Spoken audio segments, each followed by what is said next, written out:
महर्षि श्री वेदव्यास श्रीमद आद्य शंकराचार्य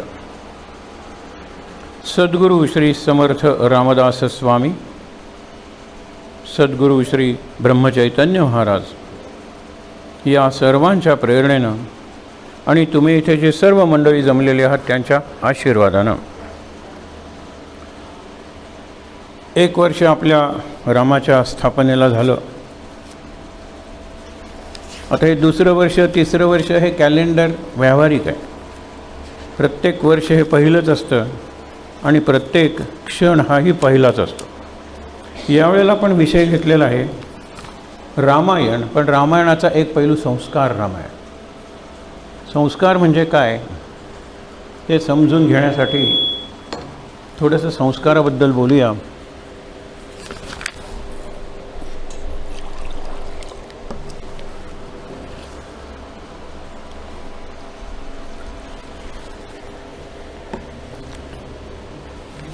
आजपासून नवीन वर्ष सुरू आहे. सकाळी गुढी उभारली. जी मंडळी होती त्यांना शुभकामनाही दिल्या. काही मंडळी नवीन आहे. सर्वांना शुभकामना नवीन वर्षाच्या. शालिवाहन शक 1946. नाव आहे क्रोधी नाम संवत्सर. संवत्सरांची नावं ठरलेली असतात आणि ती एकामागून एक अशी येत जातात. काही वर्षांपूर्वी प्रमाथी नाम संवत्सर होतं. यावेळेला क्रोधी आहे. संवत्सर क्रोधी आहे याचा अर्थ काय? सरळ अर्थ घ्यायचा की या वर्षात जगात, आपल्या देशात, आपल्या राज्यात, आपल्या गावात, आपल्या घरात आणि आपल्या मनात सुद्धा अशा अनेक घटना घडतील की आपल्याला क्रोध येईल, राग येईल. क्रोधी नाम संवत्सर. मग यावेळेला या संपूर्ण वर्षात आपला अभ्यास शांत राहण्याचा असला पाहिजे. जसं आषाढी एकादशीला आपण शयनी एकादशी म्हणतो. कथेत शिरायचं कारण नाही आहे, पण 4 महिने विष्णू भगवान झोपतात. आपण जागं राहायला पाहिजे. मग ती उत्थापन म्हणतात, देवोत्थान एकादशी, कार्तिकी एकादशी. त्यानंतर आपण झोपलं पाहिजे असं नाही, पण 4 महिने एवढा सवय झालेली असते जागं राहण्याची, त्याला चातुर्मास म्हणतात. भारतासारख्या कृषीप्रधान देशात सुद्धा चातुर्मासात उपासना करायची म्हणलं करता येते. त्याच्यातच श्रावण मास येतो, भाद्रपद येतो, अश्विन येतो. हे जे महत्त्वाचे सण आहेत ना ते या चातुर्मासातच सुरू होतात. शांत राहायला पाहिजे, जागं राहायला पाहिजे. तर क्रोधी नाम संवत्सर. जास्त काही याच्याबद्दल विचारायला नको. रामायण हा विषय का घेतला? अर्थात रामनवमी आहे म्हणून. हे साधं उत्तर आहे. पण सध्या जगभर रामायण, राम या विषयावर व्याख्यानं, कीर्तनं, प्रवचनं भरपूर सुरू आहेत. सुनामी आल्यासारखी सुरू आहे. त्याला पार्श्वभूमी अर्थातच आपण 22 जानेवारीला रामललाची जी प्राणप्रतिष्ठा केली अयोध्येला ती आहे. त्यावेळेला एक गाणी फार प्रसिद्ध होती की 500 वर्षाच्या वनवासानंतर राम अयोध्येत आलेला आहे. तो आला 14 वर्षाच्या वरनं. तो मोठा होता वयाने. हा जन्माला आलेला राम आहे. मागे रामदास आहेत म्हणून त्यांच्या चरित्रातला एक प्रसंग पाहूया. पहिली 12 वर्ष रामदास घरी आहेत. आईला वचन दिलेलं. आई म्हणाली की तुला बोहल्यावर उभं राहिलेला पाहिन तेव्हा मला बरं वाटेल. हे बोहल्यावर उभे राहिले नवरदेवाच्या वेशात आणि सावधान म्हणताच पळून गेले. आपल्याला ती आर्या माहीत आहे, पण त्याच्यावर विचार करूया. द्विज म्हणजे ब्राह्मण. सावधान ऐसे सर्वत्र विवाह मंगली म्हणते. आपल्याला सुद्धा आठवते.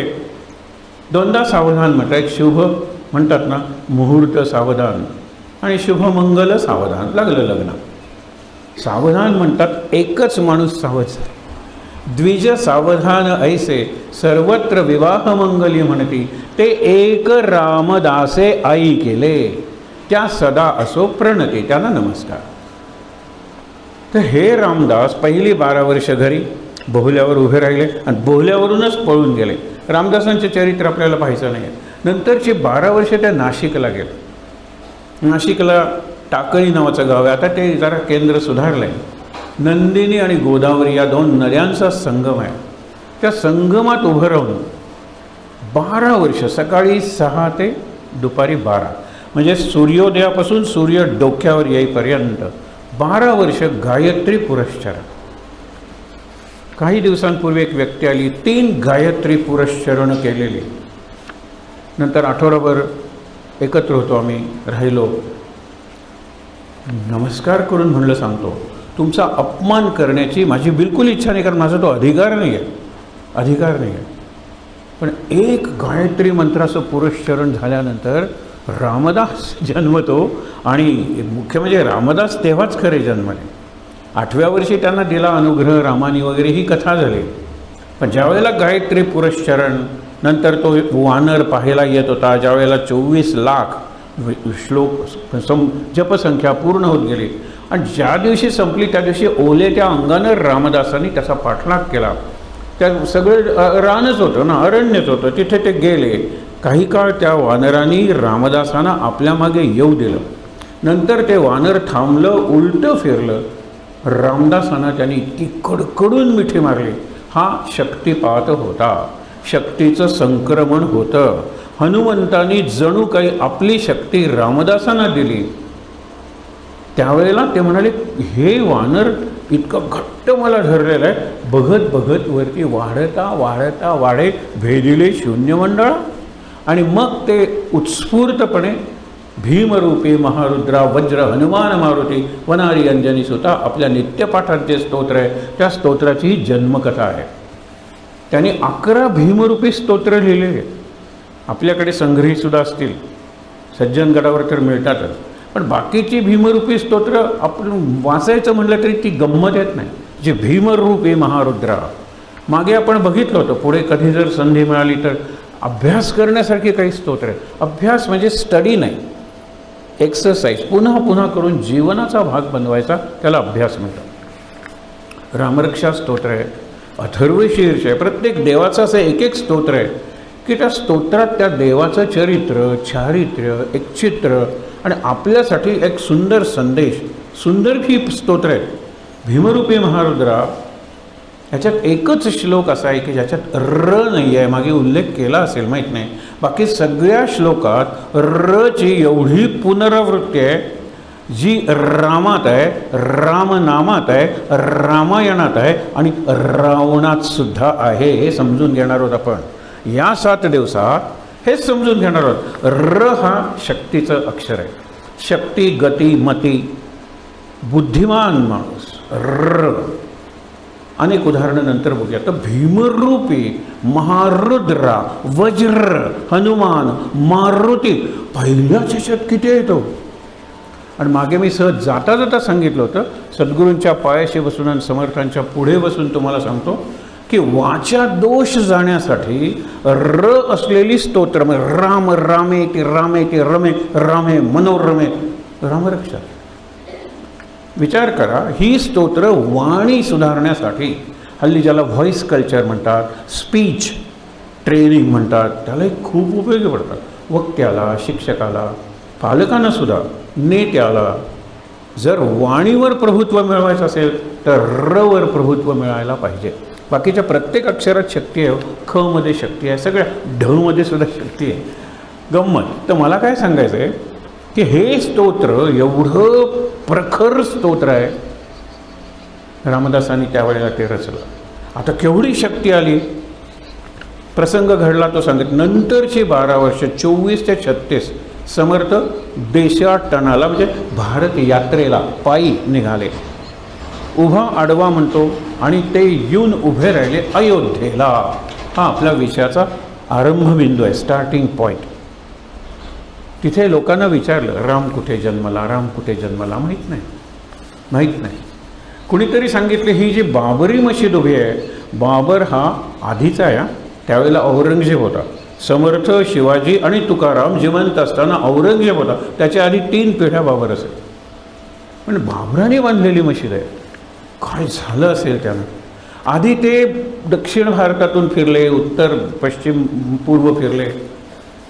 काय दैना झाली होती आपल्या देशाची. पदार्थ तितुका अवघा नेला, नुसता देशची उरला, ही त्यांची खंत आहे. समर्थांच्या अयोध्येला येण्यापूर्वी जे जे सुंदर होतं, जे जे सामर्थ्यवान होतं आणि जे जे मौल्यवान होतं ते सगळं नेलं, शेतातली पिकं कापून नेली, सोनं नाणं लुटून नेलं बघा. आणि सगळ्यात हजारो गुजरीनी, त्यांनी गुजर म्हणजे मारवाड वगैरे सुंदर असतात ना, पद्मिनी ही तशीच होती ना, जाहजी फाकविल्या अरबांच्या वासना तृप्तीसाठी. दिसली सुंदर स्त्री की घे घोड्यावर पाठव, तिला पैसे मिळत होते. समर्थाने हे पाहिलेलं आहे. अशा वेळेला उदास झालेले, काहीच उरलं नाही आपल्या देशात. नुसता देशाची उरला म्हणजे माती उरली, जमीन उरली, कारण ती नेता आली नाही. नाहीतर तीही नेली असती. जमीन कशी नेणार तुम्ही? नुसता देशाची उरला. ही खंत असताना अयोध्येत माझ्या रामरायाच्या जन्मभूमीवर जी सांगेल, तिथे ही उद्दामपणे मशीद उभी आहे. त्यांच्या तोंडून आणखीन एक उत्स्फूर्त काव्य बाहेर पडलं, जे आपल्या पारायणाची जी प्रत आहे त्याच्यात आहे. दासबोधाच्या आनंद वनभुवनी.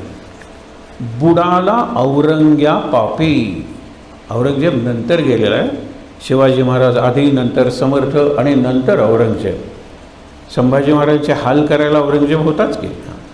बुडाला औरंग्या पापी, म्लेंछ संवार झाला, मोडिली मांडिली क्षेत्रे, आनंद वनभुवनी. हे त्यानं चित्र दिसलं. हे रामराज्याचं चित्र आहे की जी जी क्षेत्र मोडलेली आहेत, अव्यवस्थित केली गेलेली आहेत, मंदिरं तोडली आणि मूर्ती भ्रष्ट केल्या, विध्वंस केला, जे होतं वैभव ते लुटून नेलं. पण बुडाला औरंग्या पापी मला दिसतंय नजीकच्या भविष्य काळात मोडिली मांडिली क्षेत्रे. सध्या मोडिली मांडिली क्षेत्राचं मला वाटतं आपल्या देशाच्या हिंदूंच्या इतिहासातलं एक तर गमावलं मंदिर तोडलं गेलं, हे लांछनास्पद आहे.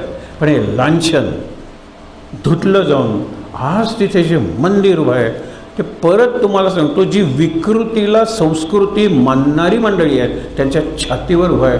आपण इतक्या जवळ उभे आहोत म्हणून आपल्याला त्याचं महत्त्व कळत नाही. मला हे वाचायचं असेल तरीसुद्धा 20 सेंटीमीटर दूर धरावं लागतं. इतकं असं नाही वाचता येत.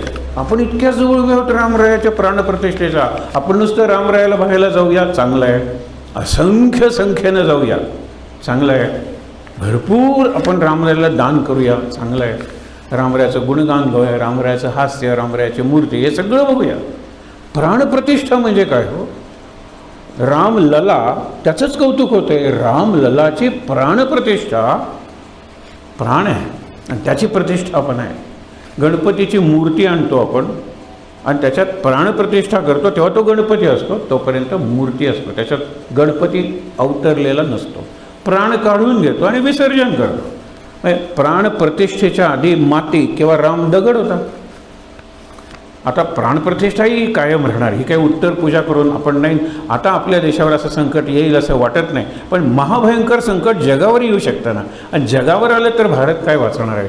पण हा रामलला आपला आहे. आणि जसजसे दिवस जातील तसतसे जगाला कळेल, देशाला कळेल, मला सुद्धा का नाही कळेल. प्राणप्रतिष्ठा म्हणजे काय? पहिला संस्कार आहे. रामललाचा पहिला संस्कार प्राणाची प्रतिष्ठा, चैतन्याची प्रतिष्ठा. आपण ज्या केंद्रात आहोत ते ब्रह्मचैतन्य महाराजांचं केंद्र आहे. ब्रह्म विसरा, काय कळणार नाही आपल्याला. चैतन्य, सत, चित, आनंदमधलं सत अवघड आहे समजायला, आनंद अनुभव आहे. चैतन्य, चैतन्य कृती आहे, चैतन्य शक्ती आहे, चैतन्य आहे म्हणून हे सगळं विश्व चाललेलं आहे. अचेतन काही नाही आहे. आपण म्हणतो ना फिरतात अणू, इलेक्ट्रॉन. अणू म्हणजे आपण अचेतन समजतो, त्याच्यातही शक्ती आहे, त्याच्यातही काही कण फिरत असतात. म्हणून सगळं जग चैतन्यानं भरलेलं आहे. त्या चैतन्याची प्राणप्रतिष्ठा माझ्या हृदयात करायची. खरं म्हणजे करायची नाही, आहेच. मी जिवंत आहे, त्या अर्थी चैतन्य आहे. जाणीव पाहिजे. सकाळी 2 शब्द वापरले होते, जाण आणि जाणीव. Awareness and consciousness. म्हणजे कॉन्स्टंटली मला माहीत असलं पाहिजे, जाणीव झाली पाहिजे. याला महाराज अनुसंधान शब्द वापरतात. अनुसंधान. माझ्या चैतन्य, मी ब्रह्मचैतन्य महाराजांचा आहे. महाराज माझे, मी महाराजांचा. ब्रह्मचैतन्य, चैतन्य, चैतन्य, चैतन्याची प्राणप्रतिष्ठा, चैतन्याची प्राणप्रतिष्ठा. अवेअरनेस आहे, कॉन्शियसनेस, त्याला अनुभव म्हणलेला आहे. एक अनुसंधान आहे. अनुसंधानसुद्धा एक प्रोसेस आहे. अनुभव ही प्रॉडक्ट म्हणजे तो खरंच अनुभव आहे. तो फार महत्त्वाचा आहे. चैतन्याचा अनुभव. माझे सद्गुरू माझ्या हृदयात आहेत. अनुभव. नुसतं तुम्हाला भवानरावांची ती गोष्ट माहीत असेल, गेले होते तिकडे काशीला आणि तो संबंध आला, छातीवर बसला, मारू का तुला? तो म्हणाले जरूर मार, फक्त महाराजांची परवानगी घे. महाराज माझे सद्गुरू. इतक्यात त्या पायऱ्यांवर खडावांचा आवाज आला आणि तो गेला, उडी मारली, पाण्यात कोणीतरी पडल्याचा आवाज आला. महाराज येऊन त्याला सांगतात ही त्याची भावना आहे, त्याची श्रद्धा आहे, त्याच्यातल्या चैतन्याची ही पावती आहे भवानरावाच्या, की तोही मुक्त झाला. त्यांनी गंगेत उडी टाकली म्हणजे काय, तोही मुक्त झाला. पण ही श्रद्धा आहे, जरूर महाराजांच्या परवानगी, सद्गुरूंच्या परवानगी, कॉन्शियसनेस आहे. अवेअर तर तो होताच, नाही तर शेवटी त्यांनी का सेवा केली असती? भवानराव इथे कायमचं येऊन राहावंसं वाटतं. आपण एक एक पात्र जर बघितलं तर कमी महत्त्वाची पात्र जास्त महत्त्वाची आहेत, कारण आपण सामान्य. भवानरावचा काय अधिकार आहे? इथे गोसेवा करत होता, महाराजांच्या अगदी हृदयाशी असलेली सेवा, जशी रामनाम अन्नदान गोसेवा करत होता. रामनाम अन्नदान, अन्नदानासाठी लाकडं फोडून देत होता भवानराव. आणि शेवटी सांगतात इथे कायम राहावं असं वाटतंय. एखादा भार आलेली व्यक्ती असते ना, संचार झालेली शक्तीच्या, ते झाडतो काय, सारवतो काय, रांगोळी काय घालतो, त्याच्यावर खुर्ची काय ठेवतो, बसा महाराज. तिथे महाराज दुसऱ्या दिवसापासून ज्यावेळेला ती समाधी झाली, समाधी पाहता समाधान होते, ही ती समाधी. भवानरावाचा एवढा रोल आहे. खरंच विचार करूया आपण की साधी साधी माणसं असतात, मी आणखीन साधा आहे, पण चैतन्याची प्रतिष्ठापना माझ्या हृदयात झाली पाहिजे. नुसती झाली पाहिजे नाही, ती माझ्या कृतीतून दिसली पाहिजे नाही, मला अनुभवता आली पाहिजे. माझी कृती चैतन्यमय झालेली आहे. पूर्वी सकाळी उठल्यानंतर उदास वाटते, शब्द येता कामा नये. सकाळी फक्त सांगितलं ना, महाराज एकदा उदास दिसले, बाकी कायम चैतन्यमध्ये. महाराज एकटे जवळजवळ कधी नव्हते, जवळजवळ म्हणतोय म्हणजे तुम्ही प्रसंग शोधून काढा. एकटे होते सतत, कोणी ना कोणीतरी. शेवटी ते गेले त्यावेळेस सुद्धा 3-4 जण होतीच तिथे. विचार करा, कृष्ण कसा होता? शेवटच्या वेळेला तो एकटा आहे, पण उद्धव होताच, त्याला निरोप दिलेला आहे. दारुक आपला सारथी आहे, त्याला आणखीन निरोप देऊन हस्तिनापूरला पाठवले. आणि नंतर एकटा त्यांनी आपला शेवट जीवनाचा स्वीकारलेला आहे. महाराज तसेही नव्हते. 1:30 हे करतात आणि 5:55 जातात. मध्ये काय हो, कसली झोप, ती समाधीच. मग त्या आम्हाला म्हणतात शेवटची सेवा. अरे शेवटपर्यंत सावध आहे माणूस. ही सावधानता आहे ते चैतन्य. असावध माणूस काय चैतन्यमय असणार आहे? तर म्हणून चैतन्याची प्राणप्रतिष्ठा. मी उदाहरणं महाराजांच्या चरित्रातली दिली, सगळीकडची देता येतील. एक चैतन्य माझ्यात असेल तर मी कधीच नकारात्मक विचार करणार नाही. माझ्या मनात चिंता, नकारात्मक कल्पना, भावना, कृती सगळ्यात वाईट, हे चैतन्य नसल्याचं लक्षण आहे. खरंच चैतन्य असेल ती व्यक्ती, तिला पराभव होईल, ती काही बाबतीत अपयश येईल, पण ती उदास राहणार नाही, नकारात्मक विचार करणार, असे मान पडून उभे राहणार नाही.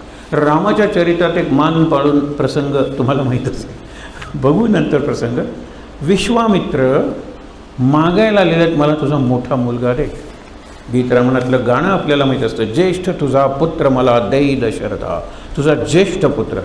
त्यावेळेला रामाचं वय 16 वर्ष, उणीपुरी 16 वर्ष. ती SSCला मुलगा अजून नापास नव्हता गेला तर SSCला. इतका राम कोवळा आहे हो. दशरथ म्हणतो की मी येतो ना सैन्य घेऊन. अरे देवानी दशरथाला बोलवलेलं आहे. शंभरासूर नावाचा राक्षस देवानं आटोपेना असं झाला. दशरथाला सांगितलं की सैन्य घेऊन ये, आणि तिथंच तो प्रसंग घडला. रथाचं चाक निखळायला लागलं. कैकेयीला बरोबर घेऊन गेला होता. कैकेयीने आपला हात घातला, पण ते चाक चालू ठेवलं आणि मग म्हणाला 2 वर. रामायण सुरू झालं. हे विचार करा. तर ते मी येतो नाही, ज्येष्ठ तुझा पुत्र मला देई दशरथा. विश्वामित्रांना राम नको होता, रामाला अस्त्र शस्त्र शक्ती आणि विद्या यांनी संपन्न आणि समर्थ करण्यासाठी विश्वामित्रांना राम हवा. रामाच्या कल्याणासाठी, भावी रामराज्याच्या उभारणीसाठी आणि रामाच्या अवतार कार्यासाठी. त्राटिका वध रामाचं अवतार कार्य, अहल्येचा उद्धार हे रामाचं अवतार कार्य नाही, ते घडलंय. पण पुढे काय हो, किती राक्षस मारले. यज्ञ संस्कृतीचं रक्षण आणि त्याला त्रास देणाऱ्या, व्यत्यय आणणाऱ्या ज्या शक्ती होत्या, राक्षस म्हणून त्याला निर्दालन, परित्राणाय साधूनाम, ऋषींचं रक्षण. आणि विनाशाच्या राक्षसांचा संवाद. राक्षस म्हणजे राक्षसातला झेड जो होता रावण, तिथपर्यंत राम पोचलेला आहे. हे बघायचं आहे आपल्याला. त्यामुळे काय, रामाला आणा. राम जो येतो मान खाली टाकले, ज्याला आपण नकारात्मक देहबोली म्हणतो, नेगेटिव्ह बॉडी लँग्वेज म्हणतात ना, की असे ड्रूपिंग शोल्डर्स, मान खाली टाकलेली आहे, खाली बघतोय, चेहऱ्यावर उदासी आहे. का? कारण घडलेलं आहे. ज्या वेळेला वसिष्ठांकडचं शिक्षण पुरं होतं त्यावेळेला हे सगळे 4 राजपुत्र, दशरथाला आता घाई झालेली आहे, जे नंतर आपण बघणार आहोत तो प्रसंग. आता ह्या सगळ्या प्रसंगात संस्कार दडलेला आहे. संस्कार म्हणजे व्हॅल्यू एज्युकेशन किंवा मूल्य शिक्षण. संस्कारांबद्दल आता लगेचच बघा, संस्कार म्हणजे आपल्याला कशाची अपेक्षा आहे. हे 16 संस्कार का एकही नाही, लक्षात ठेवा. त्या 16 संस्काराबद्दल एकही आपल्याला अभिप्रेत नाही. सुरुवातीला सांगतो, संस्कार ही शिक्षणाची जी एक पद्धत आहे, शिक्षण म्हणजेच संस्कार. त्याच्याबद्दल आपण बोलणार आहोत. रामायणातून ते कसे घ्यायचे, प्रत्येक प्रसंगातून कसे घ्यायचे हे लक्षात ठेवा. 4 जण गेले ना रथातून, सुमंत्र रथ फिरले, नगरातून फिरले, ते काही राज्य होतं दशरथाचं त्यातून फिरले. हे बाकीच्या सगळ्यांना मजा होती ना, पिकनिक, एक्सकर्शन, मजा होते.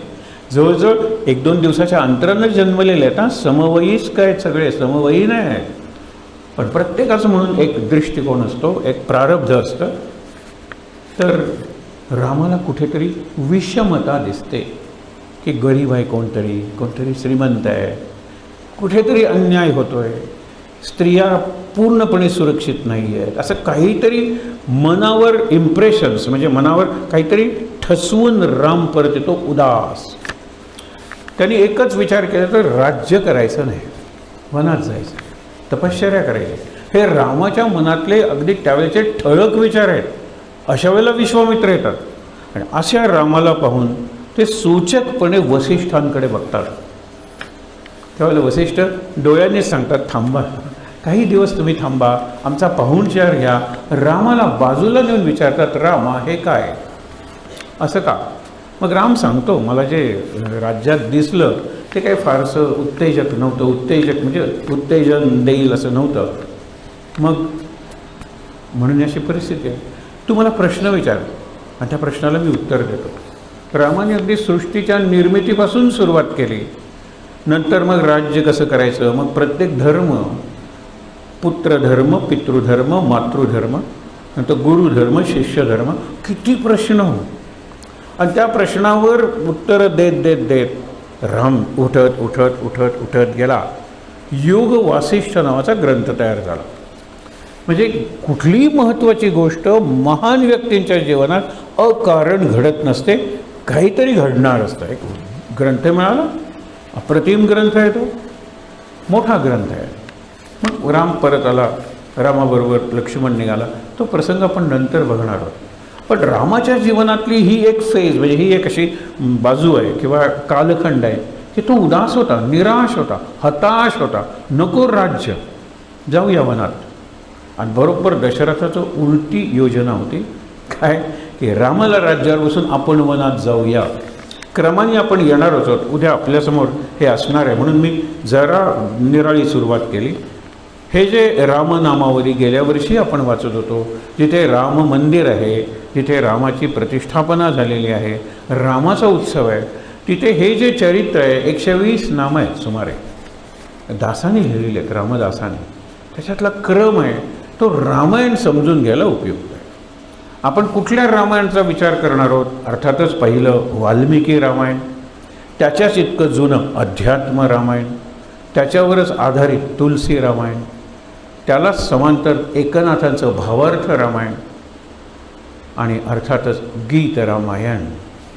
गीत रामायण खरंच मला सांगतो की व्यक्तितले जे भावसंबंध आहेत किंवा भावबंध आहेत ते समजायला, म्हणजे जीवनात रामायण उतरायचं तर गीत रामायण उपयोगी पडेल. वाल्मिकी रामायण इतिहास आहे, अध्यात्म रामायण आणि रामचरित मानस हे उघड आध्यात्मिक ग्रंथ आहेत. आणि यांचं जे भावार्थ रामायण आहे एकनाथांचं, केवढा मोठा ग्रंथ आहे हो. ते भावार्थ रामायण समाजाच्या अंगाने जातं आणि त्यांना महत्त्व, रामराज्याला महत्त्व आहे. रामराज्याचं जेवढं वर्णन केलं आहे, कारण का नाथांच्या वेळेला, नाथ हे ज्ञानेश्वर आणि तुकाराम किंवा समर्थ यांच्यामध्ये आहे. त्यावेळेला ज्ञानेश्वरांच्या वेळेला मुसलमान नुकते यायला लागलेले होते. ते रामदेवराव यादव वगैरे आपल्याला सगळं माहीत. त्यापर्यंत ते स्थिरावले होते. मग या सत्तेला तोडीस तोड उत्तर देऊन एक स्वतंत्र असं राज्य निर्माण करण्यासाठी नाथाने रामराज्याचं सगळ्यात सुंदर वर्णन भावार्थ रामायणात येतं. आपण शेवटच्या दिवशी ते बघूया. पण एक लक्षात घ्या, ज्या वेळेला या सगळ्या रामायणांचा विचार करतो, प्रत्येक रामायणाची काही वैशिष्ट्य आहेत. आपण गोष्टी पाहणार आहोत, प्रसंग पाहणार आहोत. लक्षात ठेवा, आपण फार तत्त्वज्ञान व्याख्यानाच्या अंगाने आपण जाणार नाही आहोत. थोडंसं कीर्तनाच्या अंगाने जाऊया. आपण कीर्तनात गाणं असतं, अभिनय असतो. आपण गोष्टी रामायण म्हणजेच की गोष्टी, कथा आहे. त्या कथेमागून कथा, प्रसंगामागून प्रसंग ते आहे त्याच्यात. तर ज्या वेळेला रामाच्या जीवनात हा प्रसंग आला की विश्वामित्र आलेले आहेत आणि विश्वामित्रांनी खरं रामाला तयार केलं अवतार कार्यासाठी. त्राटिकावध त्यावेळेला रामाला त्यांनी स्वतः दिलं. म्हणजे एका अर्थाने ते आपण म्हणतो ना एंट्रन्स बिहेवियर किंवा डायग्नॉस्टिक टेस्ट, डायग्नॉस्टिक की काय रामात पाणी आहे ते बघूया. त्राटिकेला मार, तो प्रसंग नंतर बघणार आहोत. किती टप्प्याटप्प्याने रामाने मारलेला आहे आणि तो संस्कार आहे. कृष्णाच्या जीवनातला हाच संस्कार आहे. पण राम हा जास्त सहृदय आहे, कृष्ण हा चतुर आहे, राम सरळ जाणार आहे. हे दोन्ही आपल्याला महत्त्वाचे आहे. संस्कार म्हणजे काय, रामायण आपण बघणारच आहोत. संस्कार म्हणजे काय, फार सुंदर विषय आहे. पूर्वी शिक्षण हाच संस्कार होता, बरोबर. नंतर शिक्षणाबरोबर संस्कार हा विचार. आता शिक्षण आणि संस्कार इतके विरुद्ध आहेत की बहुशिक्षित माणूस हा असंस्कृत असण्याची शक्यता जास्त आहे. भारतातला भ्रष्टाचार हा अशिक्षित माणसाने केला आहे, निरक्षर माणसांनी केला आहे, त्या हातगाडी ओढणाऱ्यांनी केला आहे, त्या माथाडी कामगारांनी केला आहे. हा जो हजारो कोटी रुपयांचे जे भ्रष्टाचार आपण ऐकत होतो, कुणी केले हो? हा हा हा एक उदाहरण सांगतो म्हणजे तुम्हाला पटेल. मित्र आमचे CA सुद्धा पहिले आले होते, सगळीकडे गोल्ड मेडल म्हणजे पहिले आले होते. एक चांगली गोव्यातली, सगळं डिटेल सांगत नाही कारण ते तिकडे विचार करायला लागा, नवीन सुरू झालेली सरकारी पातळीवरची एक संस्था. पहिल्या वर्षापासून तोटा, म्हणजे तोट्यासाठी त्यांनी आपलं सगळं ज्ञान एवढं सुंदर वापरलं म्हणजे कधी फायदा झालाच नाही. ती मरता मरता वाचली. ह्यांनी काहीशे कोटी, त्या संस्थेने काहीशे कोटी, इंटरनॅशनल मॉनिटरी फंडनी काहीशे कोटी त्यातले भ्रष्टाचार. त्याच्यासाठी त्यांनी बुद्धिमत्ता वापरली. लक्षात ठेवा, मुलं आमच्या शाळेत होते. म्हणलं वडिलांचं सगळं घे, पण ही बुद्धिमत्ता घेऊन अप्लाइड बुद्धिमत्ता पूर्णपणे करप्शनला एक आपण म्हणतो ना अधिष्ठान मिळवून देणारे, पाया मिळवून देणारे, जस्टिफाय करणारे, अशा पद्धतीने करूया. लोकांच्या लक्षात येणार नाही, मी आहे ना, मैं हो ना, करूया. हे असं हल्ली होतं. कुठे संस्कार आणि शिक्षण, म्हणजे संस्कार आणि शिक्षण विरुद्ध झालेले आहेत जवळजवळ. म्हणून सुशिक्षित शब्द खरं वापरू नये. बहुशिक्षित आणि अल्पशिक्षित, अशिक्षित. बहुशिक्षित म्हणजे PhD झाले. हे मी तुम्हाला सगळं सांगत बसत नाही, फक्त 2 टोकं सांगतो. एक KGत जाणारी मुलं आहेत ना, ती नर्सरी KG साक्षात देव आहेत. प्रायमरीला ते देवदूत बनतात, नंतर देव माणूस बनतात, नंतर एक काळ असा असतो की ते माणूस असतात, नंतर आता नरराक्षस, नराधम, सैतान बनतात ज्यावेळेला युनिव्हर्सिटीत जातात. माझं वाक्य नाही आहे, हे आपल्या सगळ्यांचं निरीक्षण आहे. आणि हे जे मोठे शिक्षण पंडित होऊन गेले, कोठारी नावाचे, मोठा रिपोर्ट लिहिला आहे शिक्षण क्षेत्रात, वाचनीय रिपोर्ट आहे, संपूर्ण जगात रेफरन्स बुक म्हणून उपयोगी पडेल अशा पद्धतीचं आहे. त्यांचं ऑब्झर्वेशन, हे ऑब्झर्वेशन की लहानपणी निरागस असलेली मुलं लवकरात लवकर, आपण मोबाईलला दोष देतो, याला दोष देतो, ही साधन आहे तो. कारण साध्य नाही ठरलेलं, आपल्यालाच साध्य नाही जीवनाला साध्य काय वीकेंड खूप सांगता येण्यासारखं आहे. विषयांच्या ओघात ते सांगितलं जाईल. सध्या जो मिडल क्लास आहे, ज्याच्याकडे नाही म्हणलं तरी मी गरजेपेक्षा जास्त तर आहेच, योग्यतेपेक्षा जास्त पैसा आहे. मी माझा अपवाद करत नाही. योग्यतेपेक्षा जास्त पैसा आहे. अरे प्रत्येक घरासमोर 1-2 वाहनं आहेत. अरे एकाच दुसरं घर आहे, दुसऱ्यात तिसरं असू दे, हे वीकेंड हाऊस आहे, ते समर हाऊस असेल, काय हो हे काय नगरमध्ये सुद्धा हाच पॅटर्न असेल. खरंच आहे, पैसा आहे. आणि त्यामुळे काय आहे की संस्कारापासून दूर जायला लागलं होतं. मध्यम वर्गाचे जे संस्कार आहेत, मध्यम वर्गच जवळजवळ राहिलेला नाही आहे की जो विचार करतो समाजाचं मी काहीतरी ऋण लागतो. आज यांचे पगार वाढले तर 4ही वीकेंड, पहिला वीकेंड गोव्यात, दुसरा वीकेंड अंबोली, तिसरा वीकेंड आणि नंतर सिंगापूर. अरे 4 वीकेंडला 4 ठिकाणी जातात ती माणसं. पैसा आहे. मी विषय वाढवत नाही, पण लक्षात ठेवा, संस्कारांचा लोप हा एक मुद्दा आहे. मग त्याच्यावर उपाय संस्कारांचा लेप, जो आपण इथून पुढे 7 दिवस स्वतःच्या मनावर देणार आहोत. आणि रामायणासारखा ग्रंथ नाही त्याचा. संस्कार शब्द 2 शब्दांनी बनलेला. मी आता गोष्टी सांगायला सुरुवात करतो. सम आणि कृ. सम म्हणजे कल्याण. सकाळी बघितलं ना, सम म्हणजे कल्याण, सम म्हणजे शुभ, पवित्र, या सगळे अर्थ आहेत ना जे पॉझिटिव्ह आहेत आणि कल्याणकारी, कन्स्ट्रक्टिव्ह आहेत. नुसते पॉझिटिव्ह नाही, कन्स्ट्रक्टिव्ह, विधायक. सम. कृ म्हणजे कृती आहे.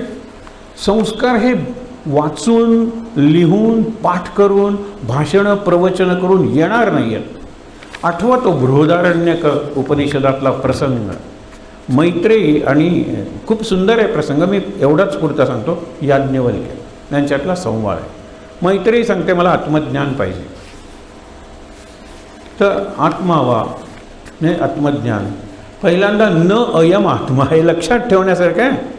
हे रामायणातून आपल्याला शिकायचं आहे. आणि राम म्हणजे मूर्तिमंत आहे. न अयम आत्मा, हा आत्मा किंवा हे आत्मज्ञान बलहीनेनं लभ्या.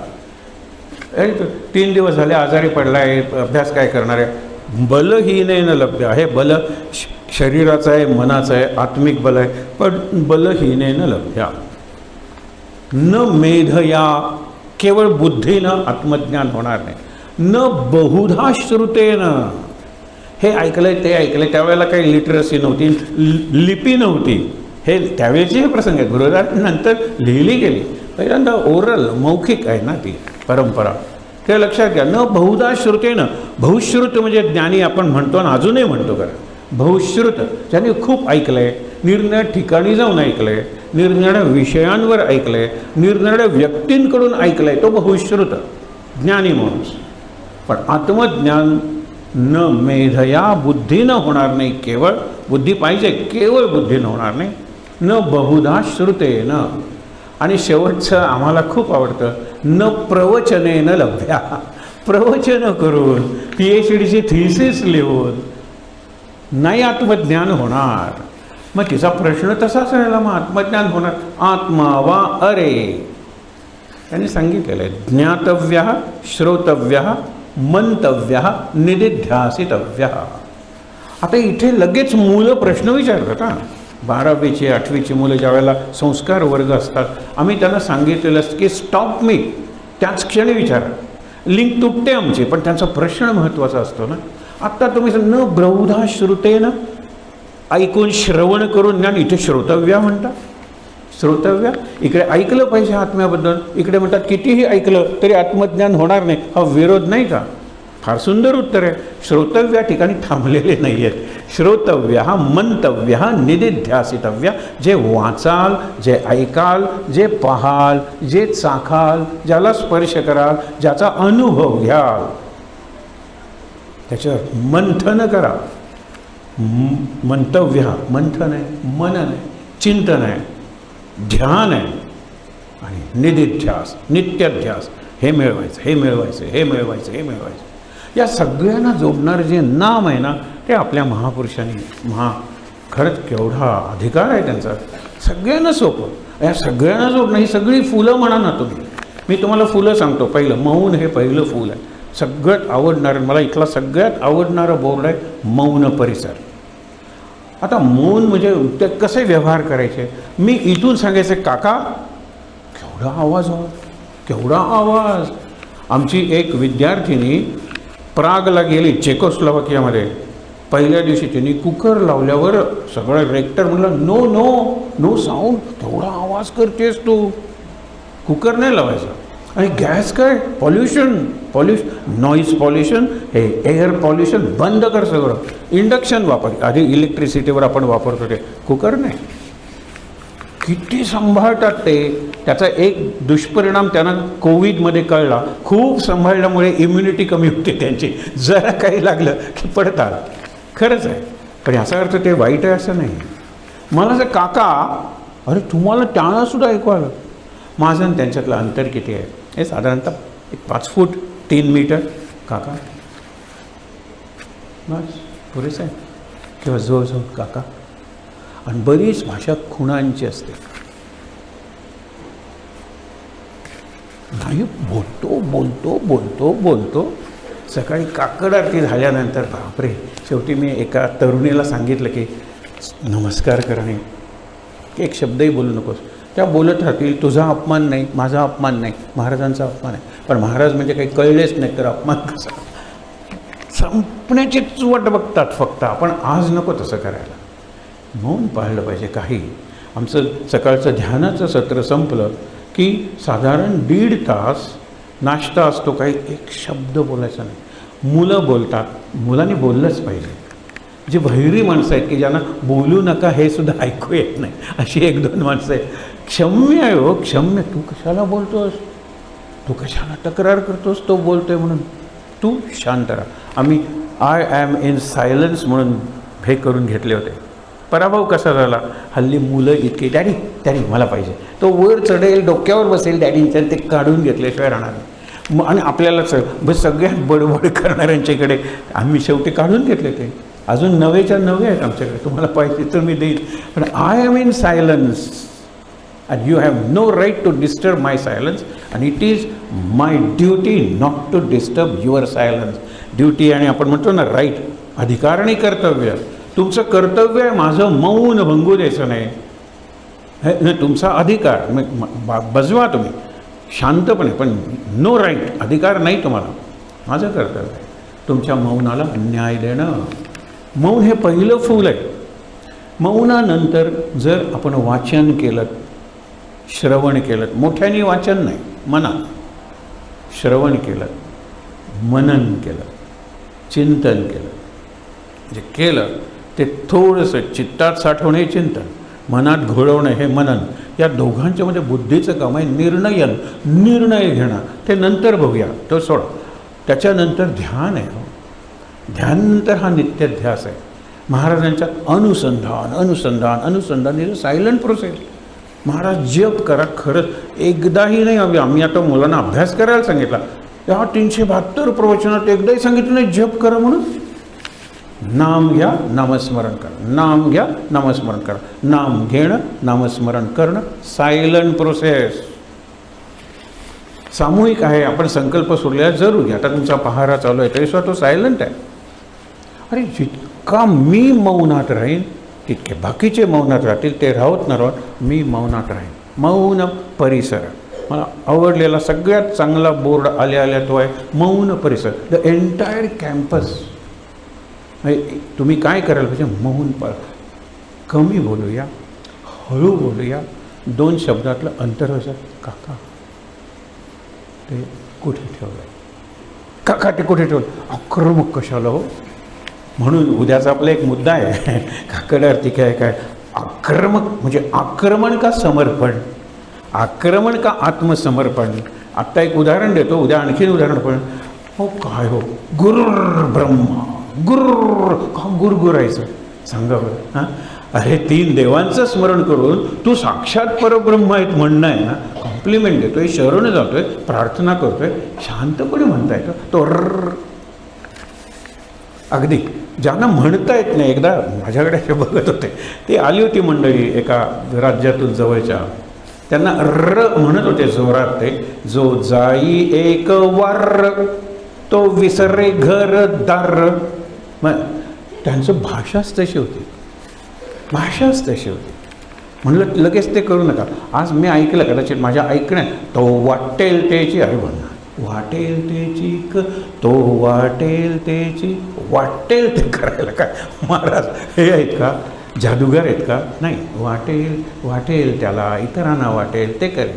सध्या इथे हाच प्रयोग जो वाटेल त्याची करी, वाटेल त्याची घडे असला प्रकार आहे. करी काय शक्ती आहे हे लक्षात घ्या. तर म्हणून संस्कार हा जो शब्द आहे ना, कृतीप्रधान आहे. संस्कार जग माझ्यावर घडवत असतं, निसर्गाने किंवा सृष्टीने घडवलेले सगळ्यात सुंदर संस्कार म्हणजे दत्तानी केलेले गुरु. काय तर काय त्यांच्या कोळ्यांनी संस्कार घडवला की स्वतः जाळं विणा पण त्या जाळ्यात अडकू नका, साधा संस्कार आहे. रेशमाच्या किड्याने तो कोश वगैरे करतो आणि स्वतःच्याच मृत्यूला कारण होतो. सिल्कवर्म, मधुहरता, किती तुम्हाला ते 24 गुरु काय माहीत आहेत तुम्हाला. हे सगळे करून घेतलेले संस्कार आहेत. त्यातल्या एकही गुरूंनी शिकवलेलं नाही आहे. त्याच्यात माणूस गुरु आहेत. पिंगला वेश्या ती काही शिकवायला आली दत्तात्रेयांना, पण खरं वैराग्य म्हणजे काय आणि भोगानंतर येणारं वैराग्य हे टिकाऊ वैराग्य असतं. हे पिंगले तुम्हाला शिकवलं, तिथे ती वेश्या आहे का कोण आहे? मी तुम्हाची गुरु झालेस. हे लहान पोर आहे. आपण म्हणतो ना की पाण्यात नाव हवी, नावेत पाणी नको. मुलात वासना असते, आपण वासनेत असतो. मुलाला मला ते खेळणं पाहिजे म्हणजे पाहिजेच, दिलं की एकदम थांबलं. मग या खेळण्याचा रंग का गेला, मग ते खेळणं तिकडे आहे, त्याच्याकडे चांगलं खेळणं आहे, काही विचार करत नाही. आत वासना आहे, पुरी झाली, निघालं पुढे. आपण वासनेत असतो. खरंच इथे सावध राहायला पाहिजे. हे त्या मुलाने शिकवलं. मी मुद्दामून तुम्हाला उदाहरण सांगतो. ही आता सगळ्या व्यक्ती आहेत जिवंत. ती तरुणी, ती काकणं घालून हे कांडते, आवाज होतोय आणि तिला बघायला बाहेर माणसं येऊन थांबलीत. आई वडील बाजारात गेलेले आहेत त्या लोकांसाठी काहीतरी आणायला. उशीर नको व्हायला म्हणून ही तांदूळ किंवा पोहे कांडायला निघते. तिने तिच्या पद्धतीने शृंगार केलेला आहे. आई येऊन फिनिशिंग टचेस देईल, आई येऊन. पण तिने बांगड्या घातल्या, इकडे काकणं घातली, इकडे खणखण आवाज आला. तिला वाक्य आठवतं की काकणांचा आवाज करत चालवणारी मुलगी चांगल्या वळणाची नाही, लोकांचं लक्ष खेचून घेते. वारियाने कुंडल हाले, डोळे मोडी तर राधा चाले. ते राधा आहे. आणि आपण जर उगीच असं हल्ली मुली काय सुंदर केस हे करतात, लक्ष खेचण्यासाठी आहे ते नको. हाच महत्त्वाचा प्रश्न आहे. म्हणून निरनिराळे गुरु केले. हिनी शेवटी एकच ठेवलं. आणि एकांत म्हणजे काय ते त्या मुलीने शिकवलं मला. जोपर्यंत इकडे 2-2 काकण्यात आवाज होतच असतो, शेवटी एक काकण ह्या हातात, एक काकण मुसळाने कांडायला लागते. तिने शिकवले म्हणजे तिला माहितीही नाही हा कोणीतरी एक संन्यासी बाहेरून आपल्याला बघतोय. ते संस्कार आहेत. शरकार तो तर काय लोहार आहे, समोरून मिरवणूक जाते. संस्कार म्हणजे काय बघतोय आपण. आणि उद्या रामायणातले हे वाचलं ना की आपण त्याच्या अनुषंगाने ते बघणारच आहोत. पण हे लक्षात ठेव, मिरवणूक जाते. आणि दत्तात्रेयांना प्रत्येक गोष्टीबद्दल कुतूहल आहे, जे आपलं जवळजवळ मिळालेलं आहे.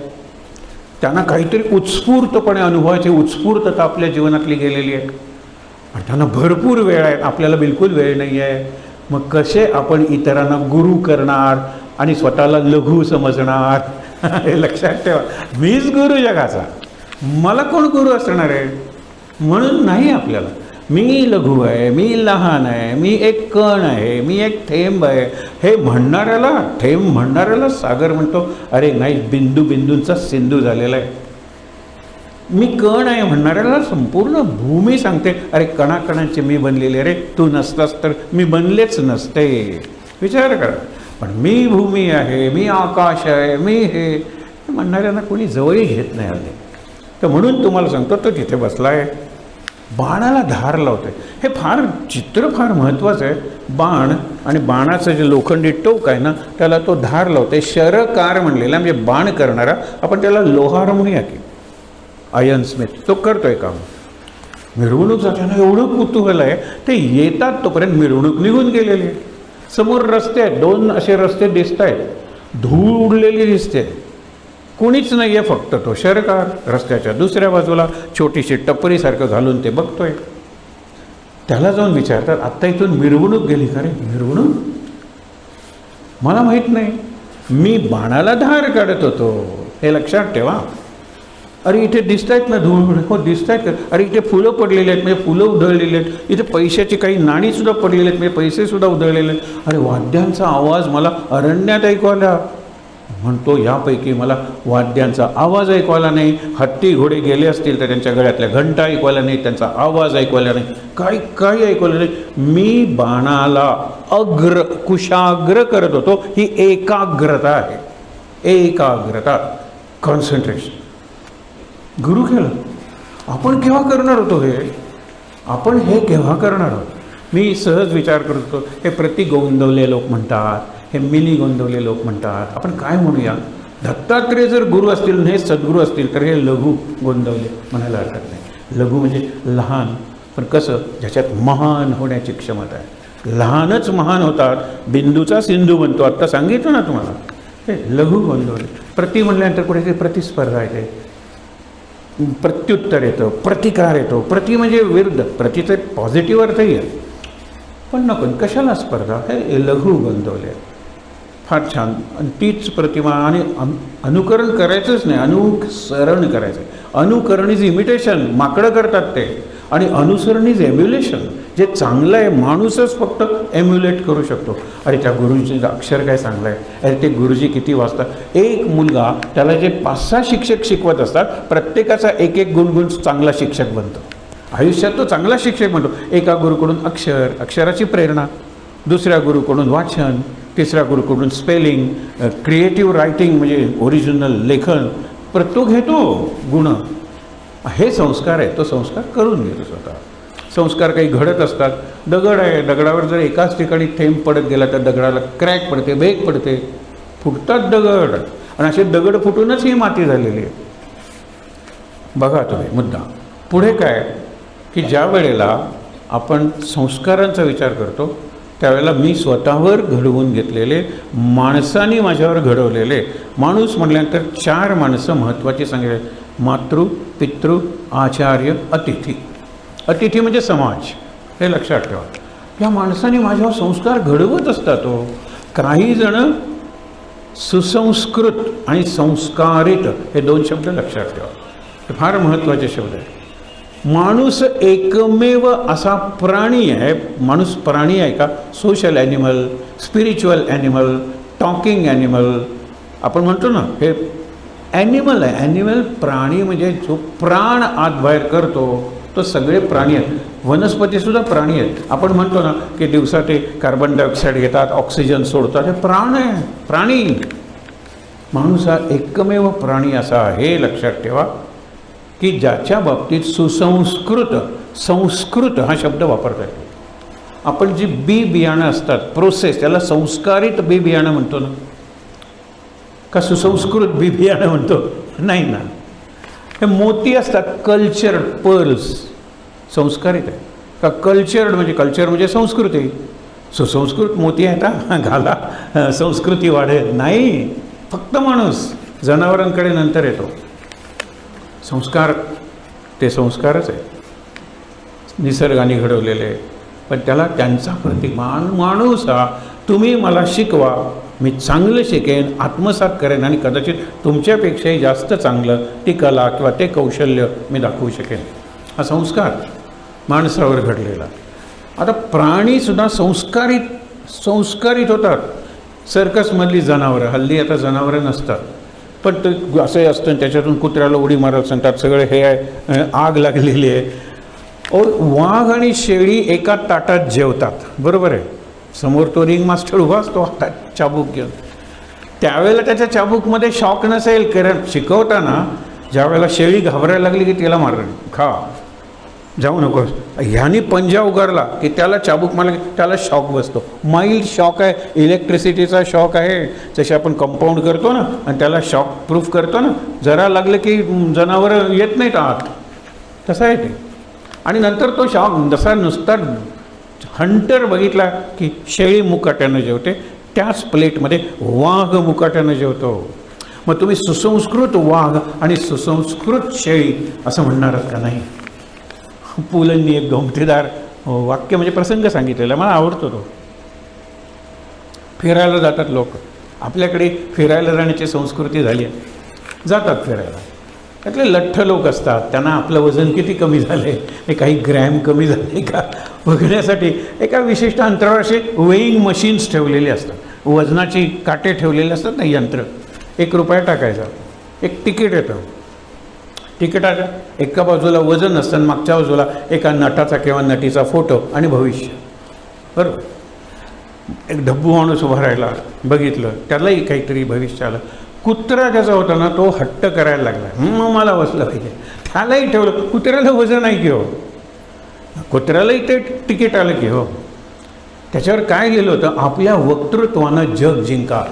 कुत्र्याचं वक्तृत्व म्हणजे काय असेल हो, जरा जास्त भुंकेल, जरा निराळ्या पद्धतीने भुंकेल. वक्तृत्व फक्त माणसाला आहे, कर्तृत्व फक्त माणसाला आहे, नेतृत्व फक्त माणसाला आहे, हे लक्षात ठेवा.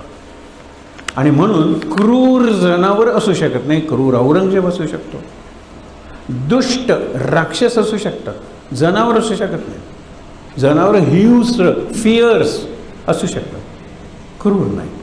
हे सगळं माणसाने. म्हणून जनावरं पापही करत नाहीत आणि पुण्यही करत नाहीत. रस्त्यात कुत्री मांजरी जे करतात त्यामुळे काय नीतींचे नियम ते मोडतात. Morality, sense of beauty and rationality या 3 गोष्टी फक्त माणसाला आहे आणि संस्कार घडवायला त्या उपयोगी पडतात. एक म्हणजे बुद्धी, बुद्धीनं विचार, विचार केल्याशिवाय काय संस्कार घडवणारच सांगावं. म्हणजे ज्याला बुद्धीची वाढच झालेली नाही तो काय संस्कार घडवून घेणार आहे. बुद्धी लागते, रॅशनॅलिटी, बुद्धी. नंतर दुसरं तुम्हाला मी सांगितलं सेन्स ऑफ ब्युटी, सौंदर्य. सौंदर्याचे संस्कार किती किती छोट्या छोट्या गोष्टीतून करून घेता येतात. आपण रामायणाचा विषय उद्यापासून करणार आहोत, पण तुम्हाला सांगतो की हे शेफ असतात ना हल्लीचे, ते कांदासुद्धा कमळासारखा कापतात. हे भेळेच्या याच्यावर ठेवलेलं असतं ना, मला तो कांदा घरी न्यायला द्याल का, काय सुंदर कापलाय. हे कलिंगड वगैरे येतं ना, अरे सुंदर कापता. हल्ली बघा ना पुलावमध्ये जे बीन्स घालतो काय सुंदर कापतात. प्रत्येकाची कापण्याची शैली आहे, हे कौशल्य आहे. बरोबर. मुद्दा काय आपला की संस्कार घडतात, त्याच्यावर संस्कारित होतात. जनावरं संस्कारित म्हणजे ट्रेंड, कॅनॉट बी एज्युकेटेड. आणि आपण रामायणातून एज्युकेशन मिळणार आहोत, ट्रेनिंग नाही. ट्रेनिंग जनावरांचं पूर्वी BA-BT होतं ना, स्कूल्स ऑफ ट्रेनिंग म्हणत होते, आता schools of education, college of education, not college of training. ट्रेनिंगला प्रशिक्षण म्हणतो आणि शिक्षणाला, एज्युकेशनला शिक्षण म्हणतो. माणसालाच फक्त शिक्षण आहे. आणि रामायणातून कोणतं शिक्षण घ्यायचं आहे, प्रत्येक प्रसंगातून काय शिकायचं आहे, हा विषय आहे आपला. म्हणून संस्काराचे 2 तुम्हाला चांगली उदाहरणं सांगतो. शंकराचार्यानं सांगितलं की सगळ्यात बुद्धिमान जे मंडन मिश्र आहेत त्यांचा पराभव कर, की बाकीचे सगळे पराभव मान्य करते. आले माहिष्मती नगरीत, नदीच्या काठी स्नान केलं आणि तिथे सांगितलं मंडन मिश्र, ते विद्वान होते सगळ्यांच्यात. मंडन मिश्रांचं घर कुठे. काही बायका पाणी आणायला वगैरे आल्या होत्या, त्यांना प्रश्न विचारल्यानंतर त्या हसायला लागल्या. शंकराचार्य विचारतात 16 वर्षांचे की माझा प्रश्न कळला नाही का तुम्हाला. ते मंडन मिश्र जे अत्यंत बुद्धिमान आहेत, विद्वान आहेत, ते कुठे राहतात. तर जोरात हसायला लागल्या. कळत नाही का. अहो काय कळायचं आहे, त्यात रस्त्यानं जा. ज्या घरासमोर 2 पिंजरे आहेत, एकात राघू आहे, एकात मैना आहे, आणि 2 जण संस्कृतमध्ये बोलत असतील, आत्मा परमात्मा पुनर्जन्म ह्याच्या विषयावर, ते घर मंडन मिश्रांचं.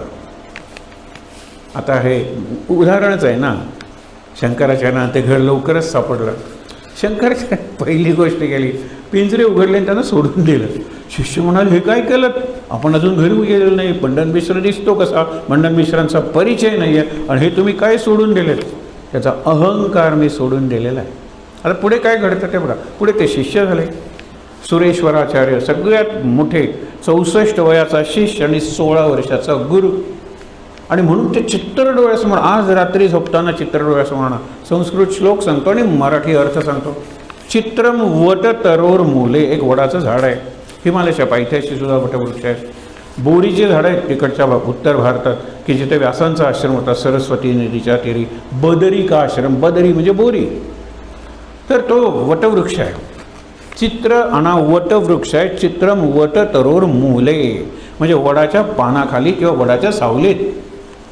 एक सत्संग चालू आहे. आत्ता जसा आपला सत्संग या हॉलमध्ये चालू आहे. चित्रम वटतरोर मूले वृद्धा शिष्या गुरुर युवा. गुरु तरुण आहे वयाने आणि शिष्य वयाने मोठे आहेत. आत्ता सांगितलं 16 आणि 64, सगळ्यात बुद्धिमान 64 वर्षांचे. आणि हे गुरु, त्याच्याही पुढे गुरुस्तु मौनम व्याख्यानम शिष्यास्ते छिन्न संशया. गुरु काही बोलतच नाही आहे, पण शिष्याच्या चेहऱ्यावरचे भाव असेल की माझ्या मनात हा डाऊट होता, तो गेला. न बोलता गुरु शिष्य गुरोस्तु मौनम व्याख्यानम शिष्यास्ते छिन्न संशया. सगळे संशय त्यांच्या मनातले निघून गेलेले. आपण रामायणातले काही प्रसंग पाहताना हा पुन्हा एकदा बघूया प्रसंग. नुसत्या अस्तित्वानं गुरु आपल्या शिष्यांना शिकवू शकतो. त्यांच्या मनातले विचार, त्यांच्या मनातले प्रश्न, त्यांच्या मनातल्या शंका दूर करू शकतो. शब्दांची गरजच नाही, असं ते अस्तित्व असतं. संकल्पात्मक दीक्षा याला म्हणतात, केवळ संकल्पना. बघूया नंतर. पण इथे मुद्दा काय आपला की संस्कृत म्हणजे सुसंस्कृत संस्कारक्षम फक्त माणूस आहे. आपण सगळी माणसं आहोत. आणि रामायण ही संस्कारांची खाण आहे, संस्कारांचा सागर आहे. ते आपण संस्कार घेणार आहोत. रामाचा जन्म होणार आहे त्या दिवशी आपण थांबणार आहोत. राम जन्म लाग सखी, बरोबर. हा रामलला जो आहे त्याचा त्या दिवशी खरा उपयोग आहे. म्हणजे राम जन्म लाग सखी, पण हा रामलला जरा मोठा आहे. मुद्दा काय लक्षात ठेवा, टेक्नॉलॉजी काय करणार आहे. आपण इकडे असणार आहोत. मी जे वाचलं आहे ते तुम्हाला सांगतो. इतक्या प्रकारची निरनिराळी lenses and polished metallic surfaces या मंदिराच्या कन्स्ट्रक्शनमध्ये त्यांनी लावलेले आहेत. संध्याकाळचा सूर्य त्याचं किरण मूर्तीवर आणणं सोपं आहे. 10 वाजताचा सोपं आहे, 12 वाजताचा. आणि मूर्तीवर कसं आणायचं आहे. आता रामललाच्या डोक्यावर उभं गंध असतं ना वैष्णवांचं, बालाजीच्या याच्यावर असतं, तसं सूर्याचं बिंबाचं प्रतिबिंब रामाच्या कपाळावर दुपारी 12 वाजता आपण पाहणार आहोत. आपण नक्की पाहणार आहोत. आणि त्या दिवशी इथे असलो तरी परत परत ते दाखवलं जाणार आहे. हे त्यांनी ठरवलेलं आहे. त्याप्रमाणे रचना आधीच केलेली आहे. हे विज्ञान, हे सायन्स जुनं आहे. आपल्याकडे बरोबर 2 ऑक्टोबरला गांधीजींच्या समाधीवर, ते देवीची पंचमी असेल त्यावेळेला देवीच्या मूर्तीवर हे असे पडतात. आपण तशा त्या बाबतीत खूप प्रगती केलेली आहे. सहज तुम्हाला एक सांगतो, आपण आपल्या देशावर प्रेम करण्यासाठी रामलला तिथे येऊन राहिला आहे. आणि म्हणून आपण रामायण हा विषय घेतलेला आहे. मँचेस्टर युनिव्हर्सिटीने एक हे प्रसिद्ध केलेला आहे अहवाल. ते म्हणाले द फर्स्ट म्हणजे पहिला ॲस्ट्रॉनॉमर म्हणजे पहिला खगोलशास्त्रज्ञ कोण, पहिला रसायनशास्त्रज्ञ कोण, पहिला गणितज्ञ कोण, पहिला व्याकरणकार कोण, पहिला संगीतकार कोण, पहिला नृत्य करणारा कोण, ही सगळी त्यांची नावं बदला म्हणाले. ही सगळी नावं भारतातली आहेत. त्यांनी किती उदाहरणं दिलेली आहेत. अरे ज्या वेळेला तुम्ही हा सांगता ना, हे बरोबर आहे, पण त्याच्या काही हजार वर्ष त्याच्या आधी, काही हजार वर्ष त्याच्या आधी त्या क्षेत्रात, त्या ब्रांचमध्ये म्हणजे त्या ज्ञानशाखेत काम केलेलं आहे. आणि पुस्तकं ही काय ऐकीव माहिती नाही, पुस्तकं उपलब्ध झालेली आहेत. एक तुम्हाला सहज सांगतो गंमत. विष्णूची मूर्ती आहे, हे रामच तो. एका लामानं, हे अलीकडच्या काळात आलेली गोष्ट आहे, यूट्यूबवर तुम्हाला ती मूर्ती बघायला मिळेल. एका लामानं मरताना भारतातल्या एका संन्याशाला एक डबा दिला आणि सांगितलं हा डबा मी मेल्यानंतर उघड. ही अगदी काही नजीकच्या भूतकाळातली घटना आहे. तो लामा म्हणजे बुद्धांचा गुरु, आणि तो काय भारतातच असेल असं नाही, तिबेटमध्ये सुद्धा असेल. हे गेले असतील, त्याला तो डबा दिला असेल, त्यांनी निष्ठेने तो डबा उघडला नाही. ते गेल्यानंतर डबा उघडला. आत अगदी काल केल्यासारखे वाटावे अशी विष्णूची मूर्ती होती. आता हल्ली कार्बन डेटिंग असतं. आता हा किती जुना आहे, माझा शर्ट किती जुना आहे, माझी हाडं किती जुनी आहेत, अगदी दिवसापर्यंत माहिती काढतात. कार्बन डेटिंग वय सांगण्याची एक पद्धत आहे. त्याचं कार्बन डेटिंग, त्यांनी त्याचं वय काढलं त्या मूर्तीचं 36,000 वर्ष. मी गोष्ट सांगत नाही, 36,000 वर्षापूर्वी ही मूर्ती जर पितळेसारखी दिसते तर ती निरनिळ्या मिश्रधातून, त्याला अलॉय म्हणतो, अलॉय, तर तशी एक ते एवढं तंत्रज्ञान झालं होतं ज्याला मेटॅलर्जी म्हणतात. म्हणजे निरनिराळ्या धातूंचं विज्ञान. बदला तुम्ही, हा मेटॅलर्जिस्ट तो मेटॅलर्जिस्ट, ते ज्ञान तिथं काही जण तर अज्ञात आहेत. पण ती मूळ घटना तिथे भारतात घडलेली आहे आणि त्यांनी तिथे किती रेफरन्सेस दिलेले आहेत, किती पुस्तकं दिलेली आहेत. खरंच तुम्हाला सांगतो, मी एक पुस्तकाचं नाव गेल्या वर्षी सांगितलं होतं, तर पुस्तक मिळत नाही. पण कुठे तुम्हाला मिळालं, गुगलवर वगैरे सर्च करा. मराठीतलं पुस्तक आहे, कदाचित इंग्लिशमध्येही लिहिलं असेल, कारण त्यांचं सगळं वाङ्मय इंग्लिशमध्ये. गोव्यातला माणूस आहे, प्रभू नावाचा, सोशॉलॉजिस्ट होते, समाजशास्त्रज्ञ, जगभर होते. म्हणून गोव्यात ते आम्हाला कोणाला दिसलेच नाही, हे ओळखत नाही कोणी त्यांना. सगळं आयुष्य परदेशात, या देशातून त्या रोव्हिंग लेक्चरर म्हणतात ना, प्रोफेसर, रोव्हिंग ॲम्बॅसेडर, या देशात त्या देशात फिरत होते. खूप पुस्तकं लिहिली. एक पुस्तक त्यांचा थिसिस म्हणून सांगितला जातो, कदाचित PhDचा असेल, मराठीत बघितला आणि तो इंग्लिशमधला आहे, मराठी भाषांतर असेल. त्याचं मी शीर्षक तुम्हाला सांगतो. म्हणजे प्राचीन भारतातील, जेव्हा आता आपण सनातन शब्द वापरतो ना, प्राचीन नाही आहे, प्राचीनपासून अर्वाचीनपर्यंत इतकं काय, याच्याही पुढच्या काळात सनातन शब्दाचा अर्थ आहे. पण सनातन म्हणल्यानंतर आपल्याला काही वर्षांपूर्वी काय सनातनी वृत्तीचा आहे, कर्मठ वृत्तीचा आहे, गतानुगतिक आहे, बुरसटलेल्या मतांचा आहे, हा सनातन शब्दाचा अर्थ होता.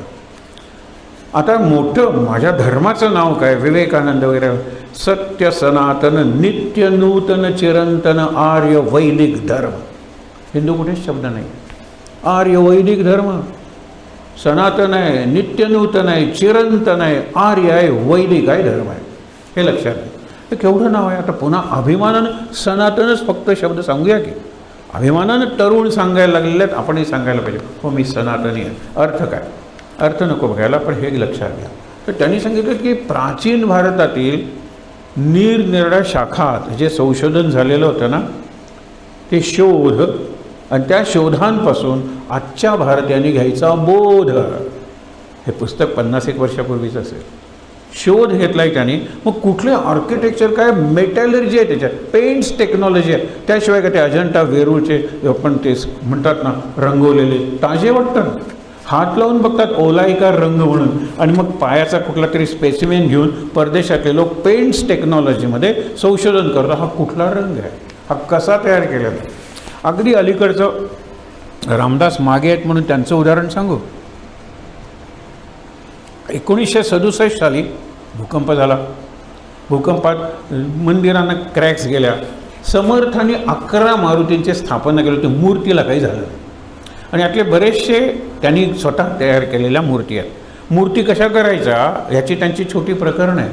म्हणजे पहिल्यांदा तुम्ही चिखल घ्या जो घट्ट असतो, त्याच्यात घोड्याची लीद मिसळा, त्याच्यात काचेचा चूर घाला, त्याच्यात डिंक घाला, ते ठेवा, मग त्याच्यात चुना. ह्या सगळ्या गोष्टी त्यांनी सांगितलेल्या आहेत, लक्षात घ्या. असं तुम्ही तयार करा मिश्रण.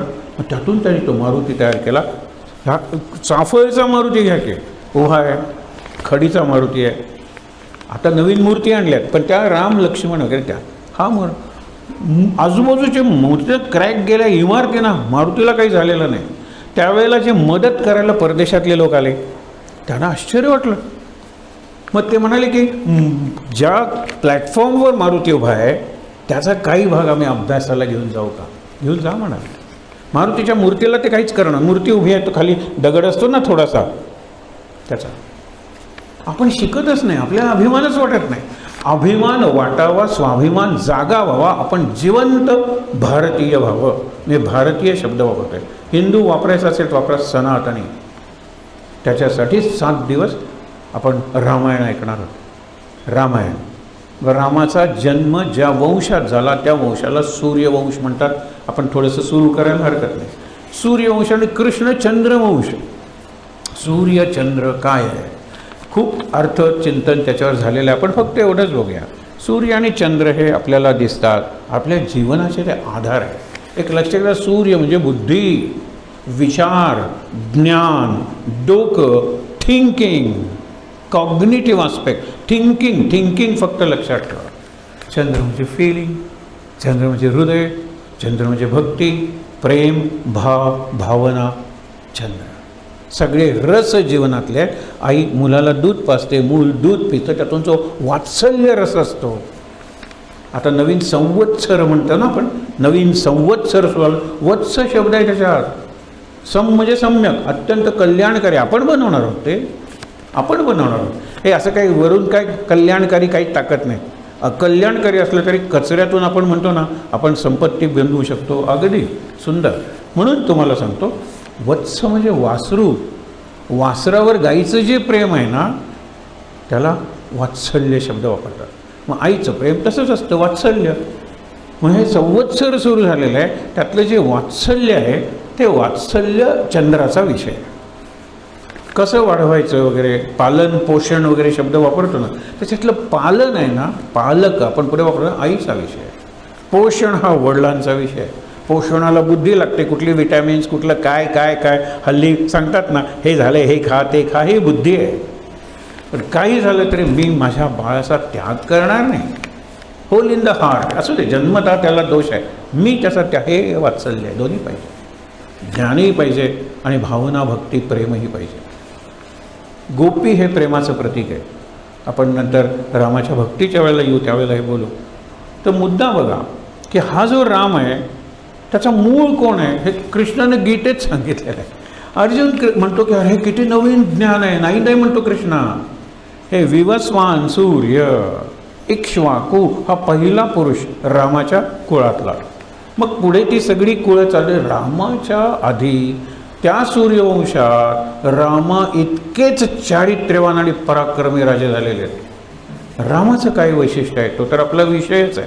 त्यातून संस्कार आपण घेणार आहोत. राम कसा जगला, कसा वागला, कसा बोलला. एक तुम्हाला उदाहरण सांगतो म्हणजे आत्ता कळेल की आत्मानं मानुषम मन्ये पुत्रम दशरथात्मजा. राम हा स्वतःचा परिचय काय आपण सांगतो, my name is this, my father's name, my surname, I come from this place, my education. हा तुमचा परिचय. रामाने रावणाला मारल्यानंतर ब्रह्मदेव येतो आणि सांगतो तुझा परिचय सांग. मग त्यावेळेला तो म्हणतो आत्मानं मानुषम म्हणणे, मी साधा माणूस आहे. पुत्रम दशरथात्मजा. अरे पण तुझं नाव काय? मी कौशल्याचाही मुलगा आहे, पण तुझं नाव काय? मी भरताचा भाऊ आहे. अरे पण तुझं नाव काय? मी लक्ष्मणाचाही भाऊ आहे. बरोबर. मी गुहकाचा मित्र आहे. मी हनुमंताचा स्वामी आहे. तो नाव शेवटपर्यंत सांगत नाही. राम, माझं नाव राम आहे सांगत नाही. आणि रावण हा सतत लंकेश, लंकाधीश, स्वतःचं नाव सांगितल्याबरोबर वाक्य सुरू करत नाही. रावण काय राज्य में आया आहे तो म्हणतात ना. रावण स्वतःचं नाव सांगितलं की वाक्य पुरं करत नाही. आणि जीवन संपलं तरी माझं नाव राम असं राम एकदाही, म्हणून त्याला राम नाम द्यायचं महाराजांनी सांगितलं एके ठिकाणी. जे नाही ते त्याला द्या ना. कुबेराकडे जरा 21 रुपये तुमच्यासाठी आणले, जरा गोड मानून घ्या. अरे संपत्तीचा तो देव आहे. त्याच्याकडे काय संपत्तीचा उपभोग घेण्याची कदाचित क्षमता त्याच्याकडे नसेल. त्यासाठी माझ्याकडे काही युक्ती वस्तू असेल तर ती त्याला दिली पाहिजे. रामाकडे रामाचं नाम नाही आहे. रामाकडे अहंकार नाही आहे. तो आपण त्याला देऊया. अहंकार रामाला अर्पण केला. श्रीराम जय राम जय जय राम, श्रीराम जय राम जय जय राम, बस. हेच लक्षात ठेवा. मग त्याच्या आधी अनेक होऊन गेले. मी फक्त नावं सांगतो, विषय वाढेल म्हणून. आपल्याला माहीत असलेले सांगतो. रघुकुल की रीती चले. हा रघुकुल, रघु रामाच्या आधी झालेला आहे. पण रघु रामाच्या आधी झाला तर रघुनाथ, राघवेंद्र, राघव, रघुकुल शिरोमणी. रामाची नावं येत नाही सगळी. हे सगळं राम. रघुपेक्षा श्रेष्ठ रघुकुलातला राघव रघुनाथ कोण असेल तर तो राम आहे. असं काय केलं त्यांनी तेच तर आपण बघणार आहोत उद्यापासून. तीच आपली कथे विषय आपला. पण एक गंमत बघा. एक रघुची तुम्हाला एकच फक्त गोष्ट सांगतो. हा केवढे मोठे राजे आहेत हे. दर 3 वर्षांनी तो विश्वजित यज्ञ करायचा. विश्वजित यज्ञाच्या आपल्याला काही गोष्टी माहीत आहेत. एक माहीत आहे म्हणजे काय, तो वाजश्रवा ऋषी सकाळी बघितलं आपण. काही नावांच्या अर्थावर विचार. वाज म्हणजे अन्न आणि श्रवा म्हणजे कीर्ती. त्यांनी एवढं अन्नदान केलेलं आहे की त्याची कीर्ती दूरपर्यंत पोचवलेली आहे. तो म्हणतो की आता मी विश्वजित म्हणजे विश्वाला जिंकण्यासाठी यज्ञ करणार, विश्वाला जिंकणारा यज्ञ करणार. त्याचं पहिलंच म्हणजे सर्वस्वाचा त्याग. काय संस्कृती आहे आपली, विचार बघा. सर्वस्वाचा त्याग केल्याशिवाय विश्व जिंकता येणार नाही. आणि अलेक्झांडर वगैरे हे जिंकलं, ते जिंकलं, ते जिंकलं आणि मृत्यूच्या वेळी कळलं की सगळं स्वतंत्र झालं. काही उरलं नाही आपल्याकडे. तलवारीच्या बॉम्बच्या जोरावर जग जिंकून नष्ट करू शका, आव्हान देऊ शका, जिंकू नाही शकणार. जग जिंकलं संतांनी.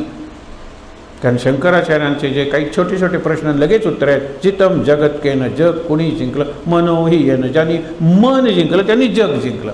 आणि संतांनी आधी स्वतःचं मन जिंकलं आणि आपल्याला मन जिंकण्याचा मार्ग सांगितला. मनाच्या विरुद्ध नाम, हे आपल्याला पाठ आहे किंवा. पण मनाच्या विरुद्ध थोडंसं वागूया की जी सिरियल मला अत्यंत आवडते आणि ते मी सुरू केलेले, स्टॉप, निघून जा, मनाच्या विरुद्ध वाग. बुद्धी सांगते उद्या आहे की दुपारी रिकॅप, म्हणजे पुन्हा टोपी, रिकॅप. हे बुद्धी सोडा, मनाबद्दल बोलतोय आपण. जो भावनिक आपला भाग आहे मनाच्या विरुद्ध, मनाच्या विरुद्ध. म्हणून सिगरेट कुणाची सुटते? ओढण्यापूर्वी. पहिली सिगरेट ओढण्यापूर्वी सुटते किंवा जळणारी सिगरेट फेकून दिली त्याची सुटते. दारू कोणाची सुटते? दारूचा पहिला पेला घेण्यापूर्वी ती सुटते किंवा हातातला पेला फोडून टाकला तर ती सुटते. मनाच्या विरुद्ध. एकच प्याला म्हणणाऱ्याची दारू कधी सुटत नाही. एकच प्याला, अरे वन ॲट अ टाईम, एकच प्याला, वन ॲट अ टाईम, एकच प्याला. कसला हा हातचं फोडून टाक. मनाच्या विरुद्ध. रामायण बघूया आपण उदाहरण.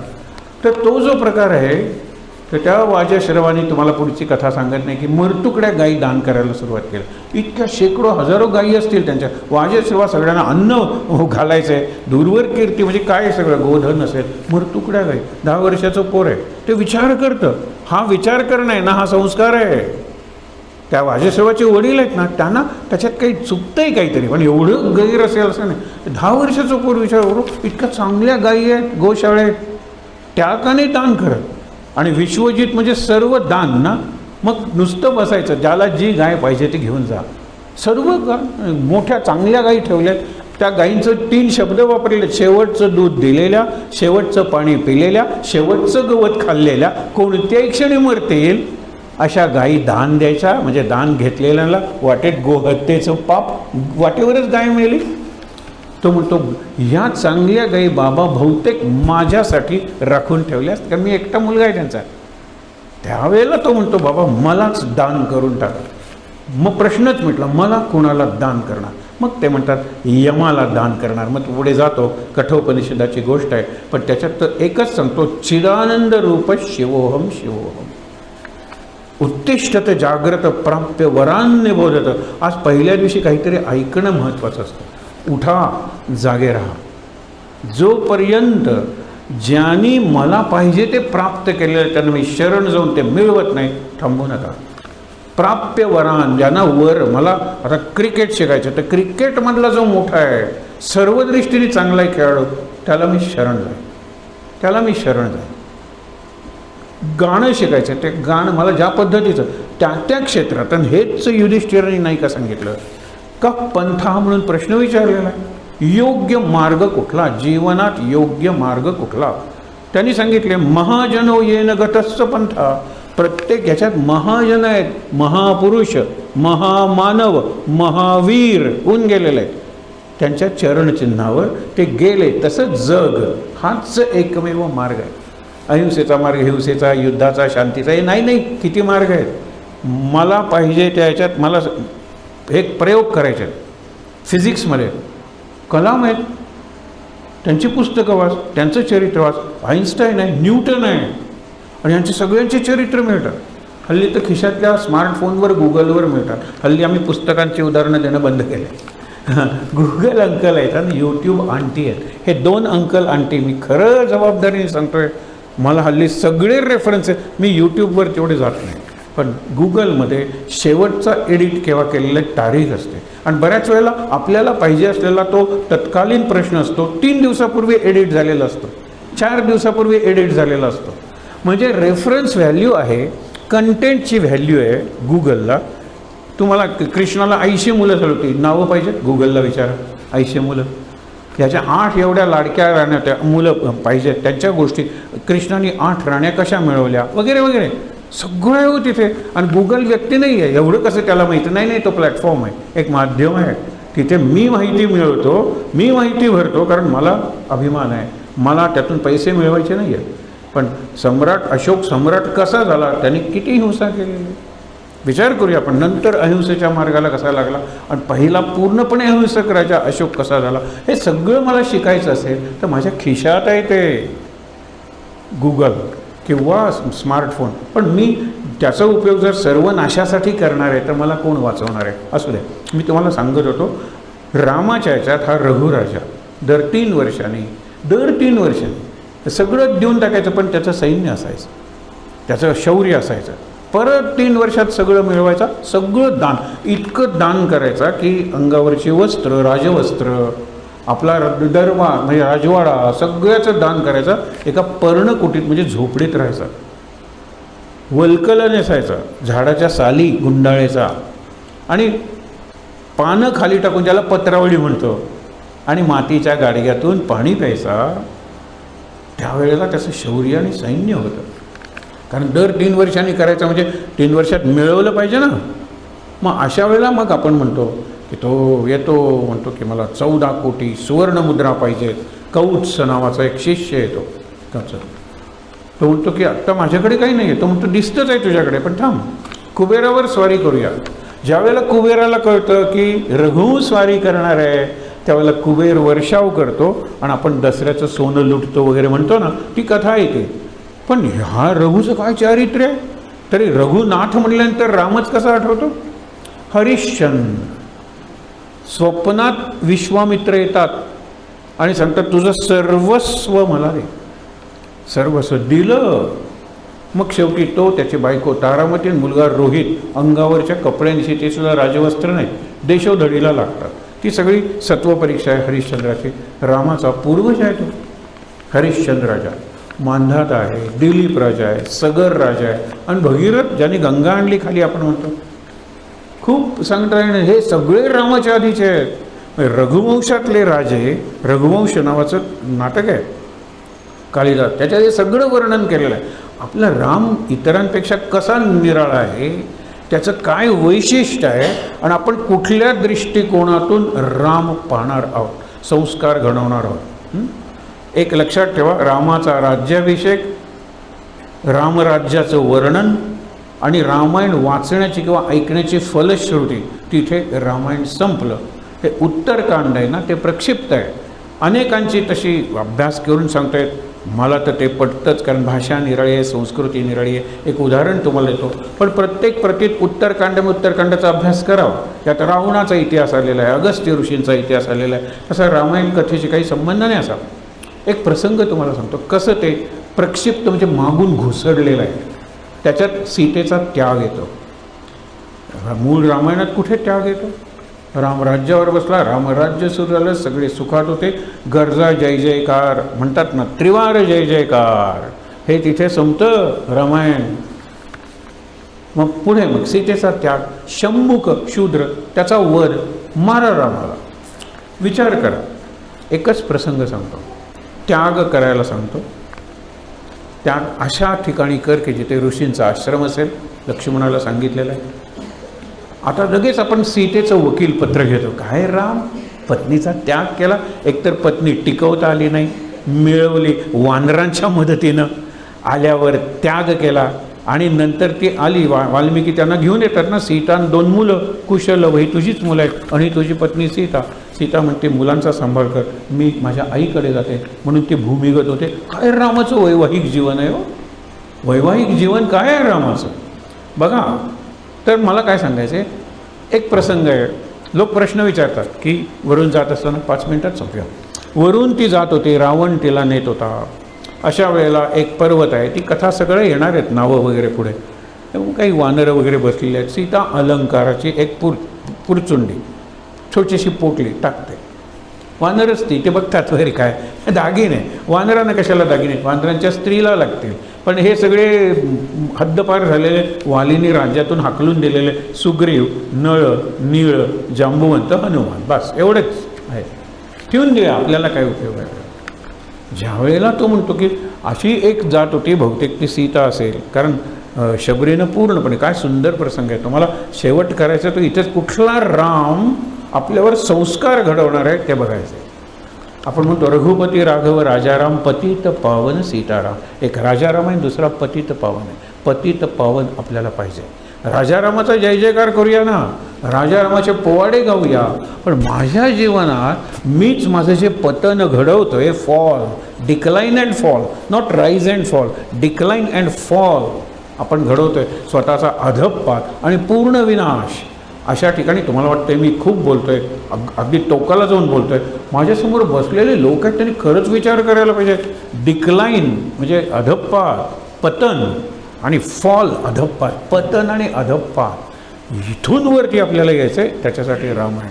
तर मी तुम्हाला सांगत होतो, ज्यावेळेला राम आणि लक्ष्मण येतात त्यावेळेला हे असं त्या एका बाईने टाकलेले दागिने बघितल्यानंतर रामाला भरून येतात. सीतेचेच दागिने आहेत होते.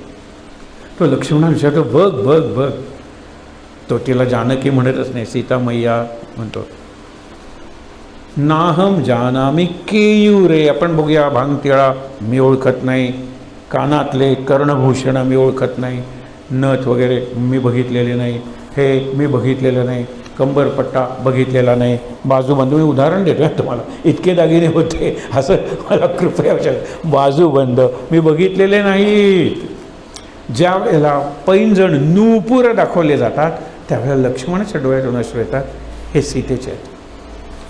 नित्यम पादाभिवन, रोज सकाळी उठल्यानंतर सीता मैयाला मी जे नमन करत होतो, वाकून नमस्कार करतो, त्यावेळेला हे पैंजण वगैरे पायाच्या वर मी सीतेकडे बघितलेलं नाही. हा लक्ष्मण रामायणातला. आता ज्यावेळेला तो वाल्मिकीच्या आश्रमासमोर तिला सोडतो, त्याग आपण म्हणतो सीतेचा, त्यावेळेला सीता म्हणते लक्ष्मणाला, माझ्या पोटाकडे बघा, मी गर्भवती आहे. भाषाच नाही आहे रामायणाची. म्हणजे नाहीतर रामाला वाटेल की नंतर गर्भवती झाली. लोक रामाला बडवायला लागले. उत्तरकांड धरून रामाला बडवणं फार सोपं आहे हो, पण रामाला बडवण्यात माझं काय कल्याण आहे हे लक्षात ठेवा ना. रामायणाकडून संस्कार, खऱ्या अर्थाने 6वं कांड ज्याला आपण म्हणतो की रामराज्य सुरू झालं, संपलं तिथे रामायण, तिथेच आपण थांबणार आहोत. तुम्ही उत्तरकांडाबद्दल विचारायचं असेल तर विचारा, पण कुठला राम आपण उरलेल्या दिवसात पाहणार आहोत. पहिली गोष्ट, 3 फक्त व्यक्ती डोळ्यासमोर आणा. या तिघांचं भाग्य बघितल्यानंतर वसिष्ठांच्या मनात विकल्प आलेला आहे, संशय, विचार आलेला आहे की मी कशाला गुरु झालो रामाचा. रामाचा गुरु झाल्यामुळे रामानं माझ्या पायावर डोकं ठेवलं आहे, मला रामाने आलिंगन कधी दिलं नाही, जे त्यांनी गुहकाला दिलं. माझ्याकडून उष्टी बोरं नाही खाल्ली. वसिष्ठ म्हणतात मला नैवेद्य दाखवायचा राम, हिची उष्टी बोरं खाल्ली शबरी. आणि रामाने आयुष्यात कुणाचाही दहन संस्कार केला नाही, ना पित्याचा भरताने केला. भरत ज्यावेळेला येतो चित्रकूटावर त्यावेळेला त्यांनी केलेला नाही आहे दहन संस्कार.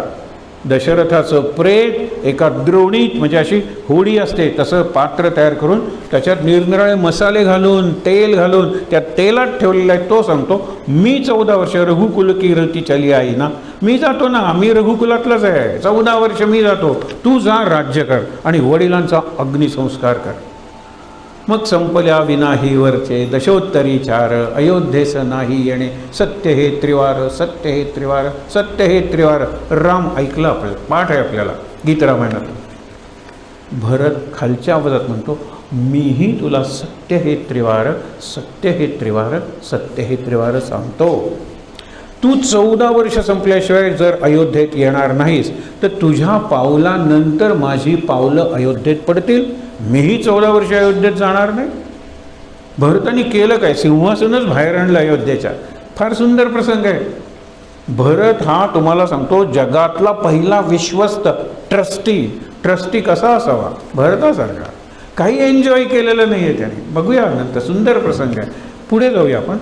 रामाला पहिल्यांदा गिधाड आहे ना आपण म्हणतो ते जटायू, ज्याने पंख वगैरे तुटले, पडलेला आहे, रामाची वाट बघत की रावणाने सीतेला दक्षिण मार्गानं आकाशातून घेऊन गेलेला आहे हा निरोप सांगण्यासाठी.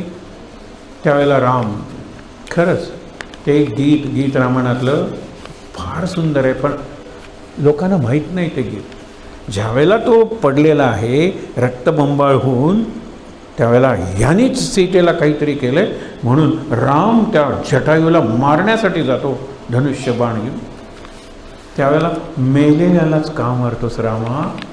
म्हणून जटायूचं जे गाणं आहे ना, वेळ असेल तर उद्या त्या प्रसंगाच्या वेळेला ऐकू आपण. डोळे मिटायचे 3 मिनिटाचं गाणं आहे, 4 मिनिटाचं, की मेलेल्याला का मारतोयस?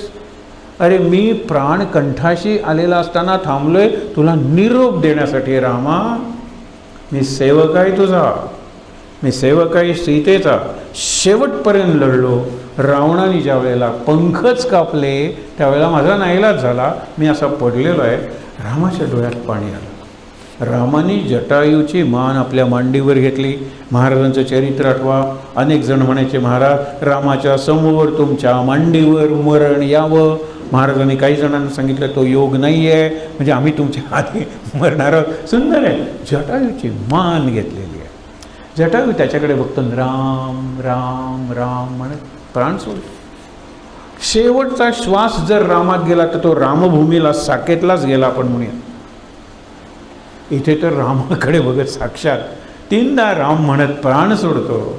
महाराजांचं वाक्य आठवा, शेवटचा श्वास नामात गेला पाहिजे आणि जीवनातली शेवटची सुटणारी वस्तू ही नाम असली पाहिजे. श्वास सुटल्यानंतर असं काही सुटणारं असतं का? बघा, आठवून महाराजातल्या चरित्रातले प्रसंग आठवा, आपण बघूया. पण इथे तो गेला, सोपं झालं, त्याचं दहन केलं. एकमेव दहन संस्कार रामाने केला तो जटायूला, की जो परंपरेनं आपण गिधाड म्हणतो. ते काय चांगल्या वृत्तीचं प्रतीक नाही, पण इथे तो एकनिष्ठ आहे. त्याच्यानंतर अस्थि विसर्जन, 11वा दिवस 12वा दिवस, ज्याला आपण श्राद्धही म्हणून, हे काय इंगुदी, इतकी डिटेल इंगुदी नावाची फळं, जी फळं दाबली की पिंड तयार होतात, भाताचे करतो तसे मंत्र म्हणलेले आहेत रामाने. तेच मंत्र आत्ता 11व्या दिवशी किंवा 12व्या दिवशी आपले गुरुजी म्हणतात. ही परंपरा दुसऱ्या कुठल्याही देशात नाही आहे. 10,000 वर्षापूर्वी. आणि 2 तुम्हाला उदाहरण देतो. 2दा पर्णकुटी बांधलेली आहे. एकदा चित्रकूटाच्या तिथे आणि नंतर नाशिकला पंचवटी, जिथे शूर्पणखेचा प्रसंग घडला. तर दोन्ही पर्णकुटीत प्रवेश करताना रामाने जे गृहप्रवेशाचे, अग्निप्रवेशाचे मंत्र म्हणलेले आहेत, भूमिप, तेच आज म्हणले जातात. हा चमत्कार नाही आहे, सनातन आहे, सनातन. विचार करा. कारण का मौखिक परंपरा होती, लेखी नव्हती, शुद्ध लेखनाच्या चुका होणार नव्हतात. मंत्र म्हणताना ओम भू आपण जे म्हणत होतो ना, ते वर आघात उदात्त अनुदात्त वगैरे ते म्हणून घेत होते. तसेच मंत्र आपल्यापर्यंत आलेले आहेत. केवढं ऋण आहे. आजच्या प्रवचनात महाराजांचं वाक्य आहे की निर्गुणातून सगुणात आणला हा ऋषींचा आपल्यावरचा उपकार आहे. ऋषी नामाला महात्म्य निर्माण करून दिला, संतांचा आपल्यावरचा उपकार आहे. महाराज कुठल्या दृष्टीने ऋषींकडे, संतांकडे बघतात? आता हा बघा ना, जटायूचा, शबरीचं काय ते त्या प्रसंगाच्या वेळेला बघूया. खरंच तो ऐकताना म्हणजे सांगताना सुद्धा भरून येतात. फार सुंदर आहे. एकच सांगतो, शबरीला भिलनी हे हिंदी वाङ्मयात वगैरे म्हणलेलं आहे. 3 राम वाल्मिकींनी वापरले. ती योगिनी, भामिनी, तपस्विनी शबरी. योगिनी आहे आणि तिने योगाग्नी निर्माण करून स्वतःला जाळून घेऊन आपली ज्योत रामाच्या आत्मज्योतीत मिळवलेली आहे. केवढा अधिकार आहे शबरीचा. योगिनी आहे, मानिनी आहे, भामिनी म्हणजे अत्यंत तेजस्वी, तपस्विनी आहे, तप करत बसलेली आहे, सांगितलेलं आहे शबरीवर. आणि एक गुहक, त्याचे प्रसंग आपल्याला माहीत आहेत. एक प्रसंग चिंतनासाठी सांगतो. दोन्ही तीरावर आपण एक ऐल तीर, पैल तीर, अनुकूल म्हणजे कूल म्हणजे किनारा, प्रतिकूल दुसरा किनारा, या दोन्ही ठिकाणी गुहकांनी रामाचा पराभव केलेला आहे. या बुद्धी आली कुठून? ही भक्तीतून आलेली आहे. ही शरण आणि समर्पण यातून आलेली आहे. जो गुहक आहे आपल्याला माहीत आहे. फक्त मी मुद्दे सांगतो आणि पुढे जातो. या तीरावर गंगेला पार करून देणार आहे ना, नकोस नौके परत फिरू, श्रीरामाचे नाम घेत या श्रीरामाला पार करू. काय भाव आहे? मी श्रीरामाला पार करतोय देह, पण त्याच्यासाठी शक्ती नामातून मिळते. इकडे त्यांनी सांगितलेलं मला तुझे पाय धुवायचे. राम म्हणतो, अरे काय माझे पाय धुवायचे, मी आहे कोण? तूच मला उलट नावेतून दुसऱ्या तीराला नेणार आहे. आमचा खरा वनवास सुरू होणार आहे गंगेच्या त्या तीराला. तूच माझ्यावर उपकार करतोयस. नाही नाही, मी पाय धुणार आहे. आता आर्ग्युमेंट बुद्धी, की मी ऐकलंय की दगडातून एक सुंदर स्त्री निर्माण झाली तुझ्या पदस्पर्शामुळे, तुझ्या पायाच्या धुळीमुळे. चरण रज अहल्येचा उद्धार आधी झालेला आहे. दगडातून जर सुंदर तपस्विनी योगिनी निर्माण होते अहल्येसारखे, तर माझी नाव लाकडाची आहे, त्यातून अप्सरा निर्माण होईल. अप्सरा जर तुझ्या पायाची धूळ लागली, दगडातून जर अहल्येसारखी एक स्त्री तयार होते, ऋषी पत्नी, इथे तशी झाली तर एक बायको सांभाळता नाकी नऊ येत आहे, ही दुसरी अप्सरा करून मी काय करू? मी पाय स्वच्छ धुणार, एक रजोकण काही ठेवत नाही. राम म्हणतो आहे बाबा, स्वच्छ धुतो, वस्त्र घालतो, त्यातून रामाला घेतो. रामाचा पहिला पराभव आहे. दुसऱ्या तीरावर आहे, आता तो तर फार महत्त्वाचा तीर आहे. राम म्हणतो की माझ्याकडे देण्यासारखं काही नाही, फक्त ही मुद्रिका, सीतेचं नाव असलेली, रामाचं नाव सीतेने माझ्या लग्नात आमच्या लग्नात घातली होती, एवढंच मी तुला पारिश्रमिक किंवा उतराई शब्द आता तुम्हाला कळणार. उतरून आणलंस ना, उत्तीर्ण केलंस ना या तीरावरून, उतराई म्हणजे त्याच्यासाठी काहीतरी पैसे द्यायला पाहिजेत ना, नावाड्याला देतात ते, काही नाही आहे. त्यावेळेला तू माझा अपमान करतोय असतो, हे आपल्याला माहीत आहे. फक्त त्याच्यात एक शब्द वापरला की व्यावसायिक नीतिमत्ता म्हणून आहे. व्यावसायिक म्हणजे आपण म्हणतो प्रोफेशनल एथिक्स, हल्ली शब्द वापरला जातो. व्यावसायिक नीतिमत्ता. लक्ष्मणाला राग आले, लक्ष्मणाच्या रिॲक्शन्स आणि भरताचं वर्तन बघण्यासारखं आहे. बघू जमलं तर काही प्रसंग. पण इथे तो म्हणतो की तू आणि राम, अरे आम्ही आत्ता वनवासात होतो, राजघराण्यातले आहोत, आमचं राजघराणे सूर्यवंशाचं आहे, अयोध्येत आमचं राज्य आहे, दशरथाचे आम्ही पुत्र आहोत, हे सगळं माहीत असताना राम म्हणतो थांब जरा. तो काय म्हणतोय? तुझा आणि माझा व्यवसाय एक कसा? आपण नेहमी एक गाणं म्हणतो, श्रीराम नाम नौका भवसागरी तराया. तू मोठा आहेस म्हणून भवसागर तारून नेतोस, मी छोटा आहे, हे गंगा नदीतून तुला तारून नाही काढलं, गंगेतून तारून आणलं, या तीरावरून पलीकडच्या तीरावर आणलं. तुझं माझं काम एक आहे. एका व्यवसायाची माणसं एकमेकाकडून पैसे घेत नाही, म्हणजे घेत नव्हते असं म्हणूया. म्हणजे उदाहरणार्थ मी जर न्हावी आहे तर दुसरा न्हावी माझे केस कापतो, मी त्याचे केस कापतो, एकमेकासमोर मी डोकं नमवतो. हे लक्षात घ्या. Professional ethics. काय घेणारे शिक्षक दुसऱ्या शिक्षकाच्या मुलाकडून, डॉक्टर दुसऱ्या डॉक्टरच्या बायकोकडून सर्जरी करताना, मी पूर्वीचं तुम्हाला हे एथिक्स, हे तुझा माझा व्यवसाय एक आहे म्हटल्यानंतर राम त्याला आलिंगन देतो. आलिंगन त्याला दिलेलं आहे तिथे आणि चित्रकूटात दिलेलं आहे. चित्रकूटात देताना वसिष्ठ साक्षी आहे आणि मगाशी सांगितलेला विचार सांगतो आणि थांबतो.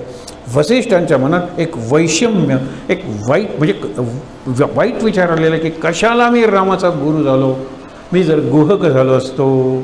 शबरीचा प्रसंग पुढे आहे. चित्रकूटात मनात आलेला विचार आहे तर रामाने मला आलिंगन दिलं असतं. निषादराज तिथे नावायचं असतं. बघा तुम्ही, इथे संस्कार घडवायचे. कुठले संस्कार? हे आजच्या या उदाहरणावरून आपण उद्यापासून रामायण बघूया. आपल्याकडे इथे रामनामावली असेल आणि ते वाचून त्या प्रवाहात आपण रामायण आणि संस्कार रामायण पाहूया.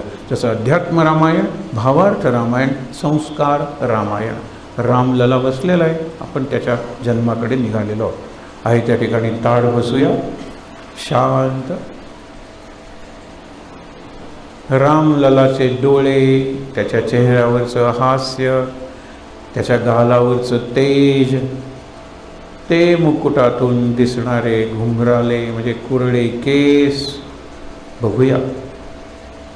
शांत. श्लोक म्हणूया आणि शांतिपाठ. सुंदरपैकी नेहमीचा जो श्लोक म्हणतो, सदा सर्वदा, सदा सर्वदा योग तुझा घडावा, तुझे कारणी देह माझा पडावा, उपेक्षू नको गुणवंता अनंता, रघुनायका मागणे हेची आता. जय जय रघुवीर समर्थ. ओम सहनावतु सहनौ भुनक्तु सह वीर्यं करवावहै तेजस्विनावधीतमस्तु मा विद्विषावहै. ओम शांति शांति शांति. शांती. डोळे बंद ठेवून 3दा दीर्घ श्वासोच्छ्वास घ्यायचा आहे.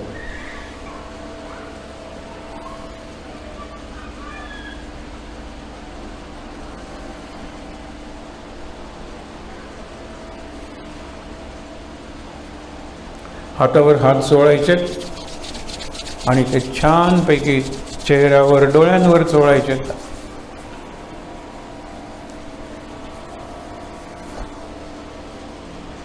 सावकाश डोळे उघडून समोरचे रामचंद्र, रामदास, आपले महाराज, त्यांची समाधी, सर्वांचं दर्शन घ्यायचं आहे आणि इथे जमलेल्या सर्वांना नमस्कार करायचा आहे. नवीन वर्षाच्या सर्वांना शुभेच्छा. शांत आनंद. महाराज महाराज महाराज. सर्वांना नमस्कार. शांत.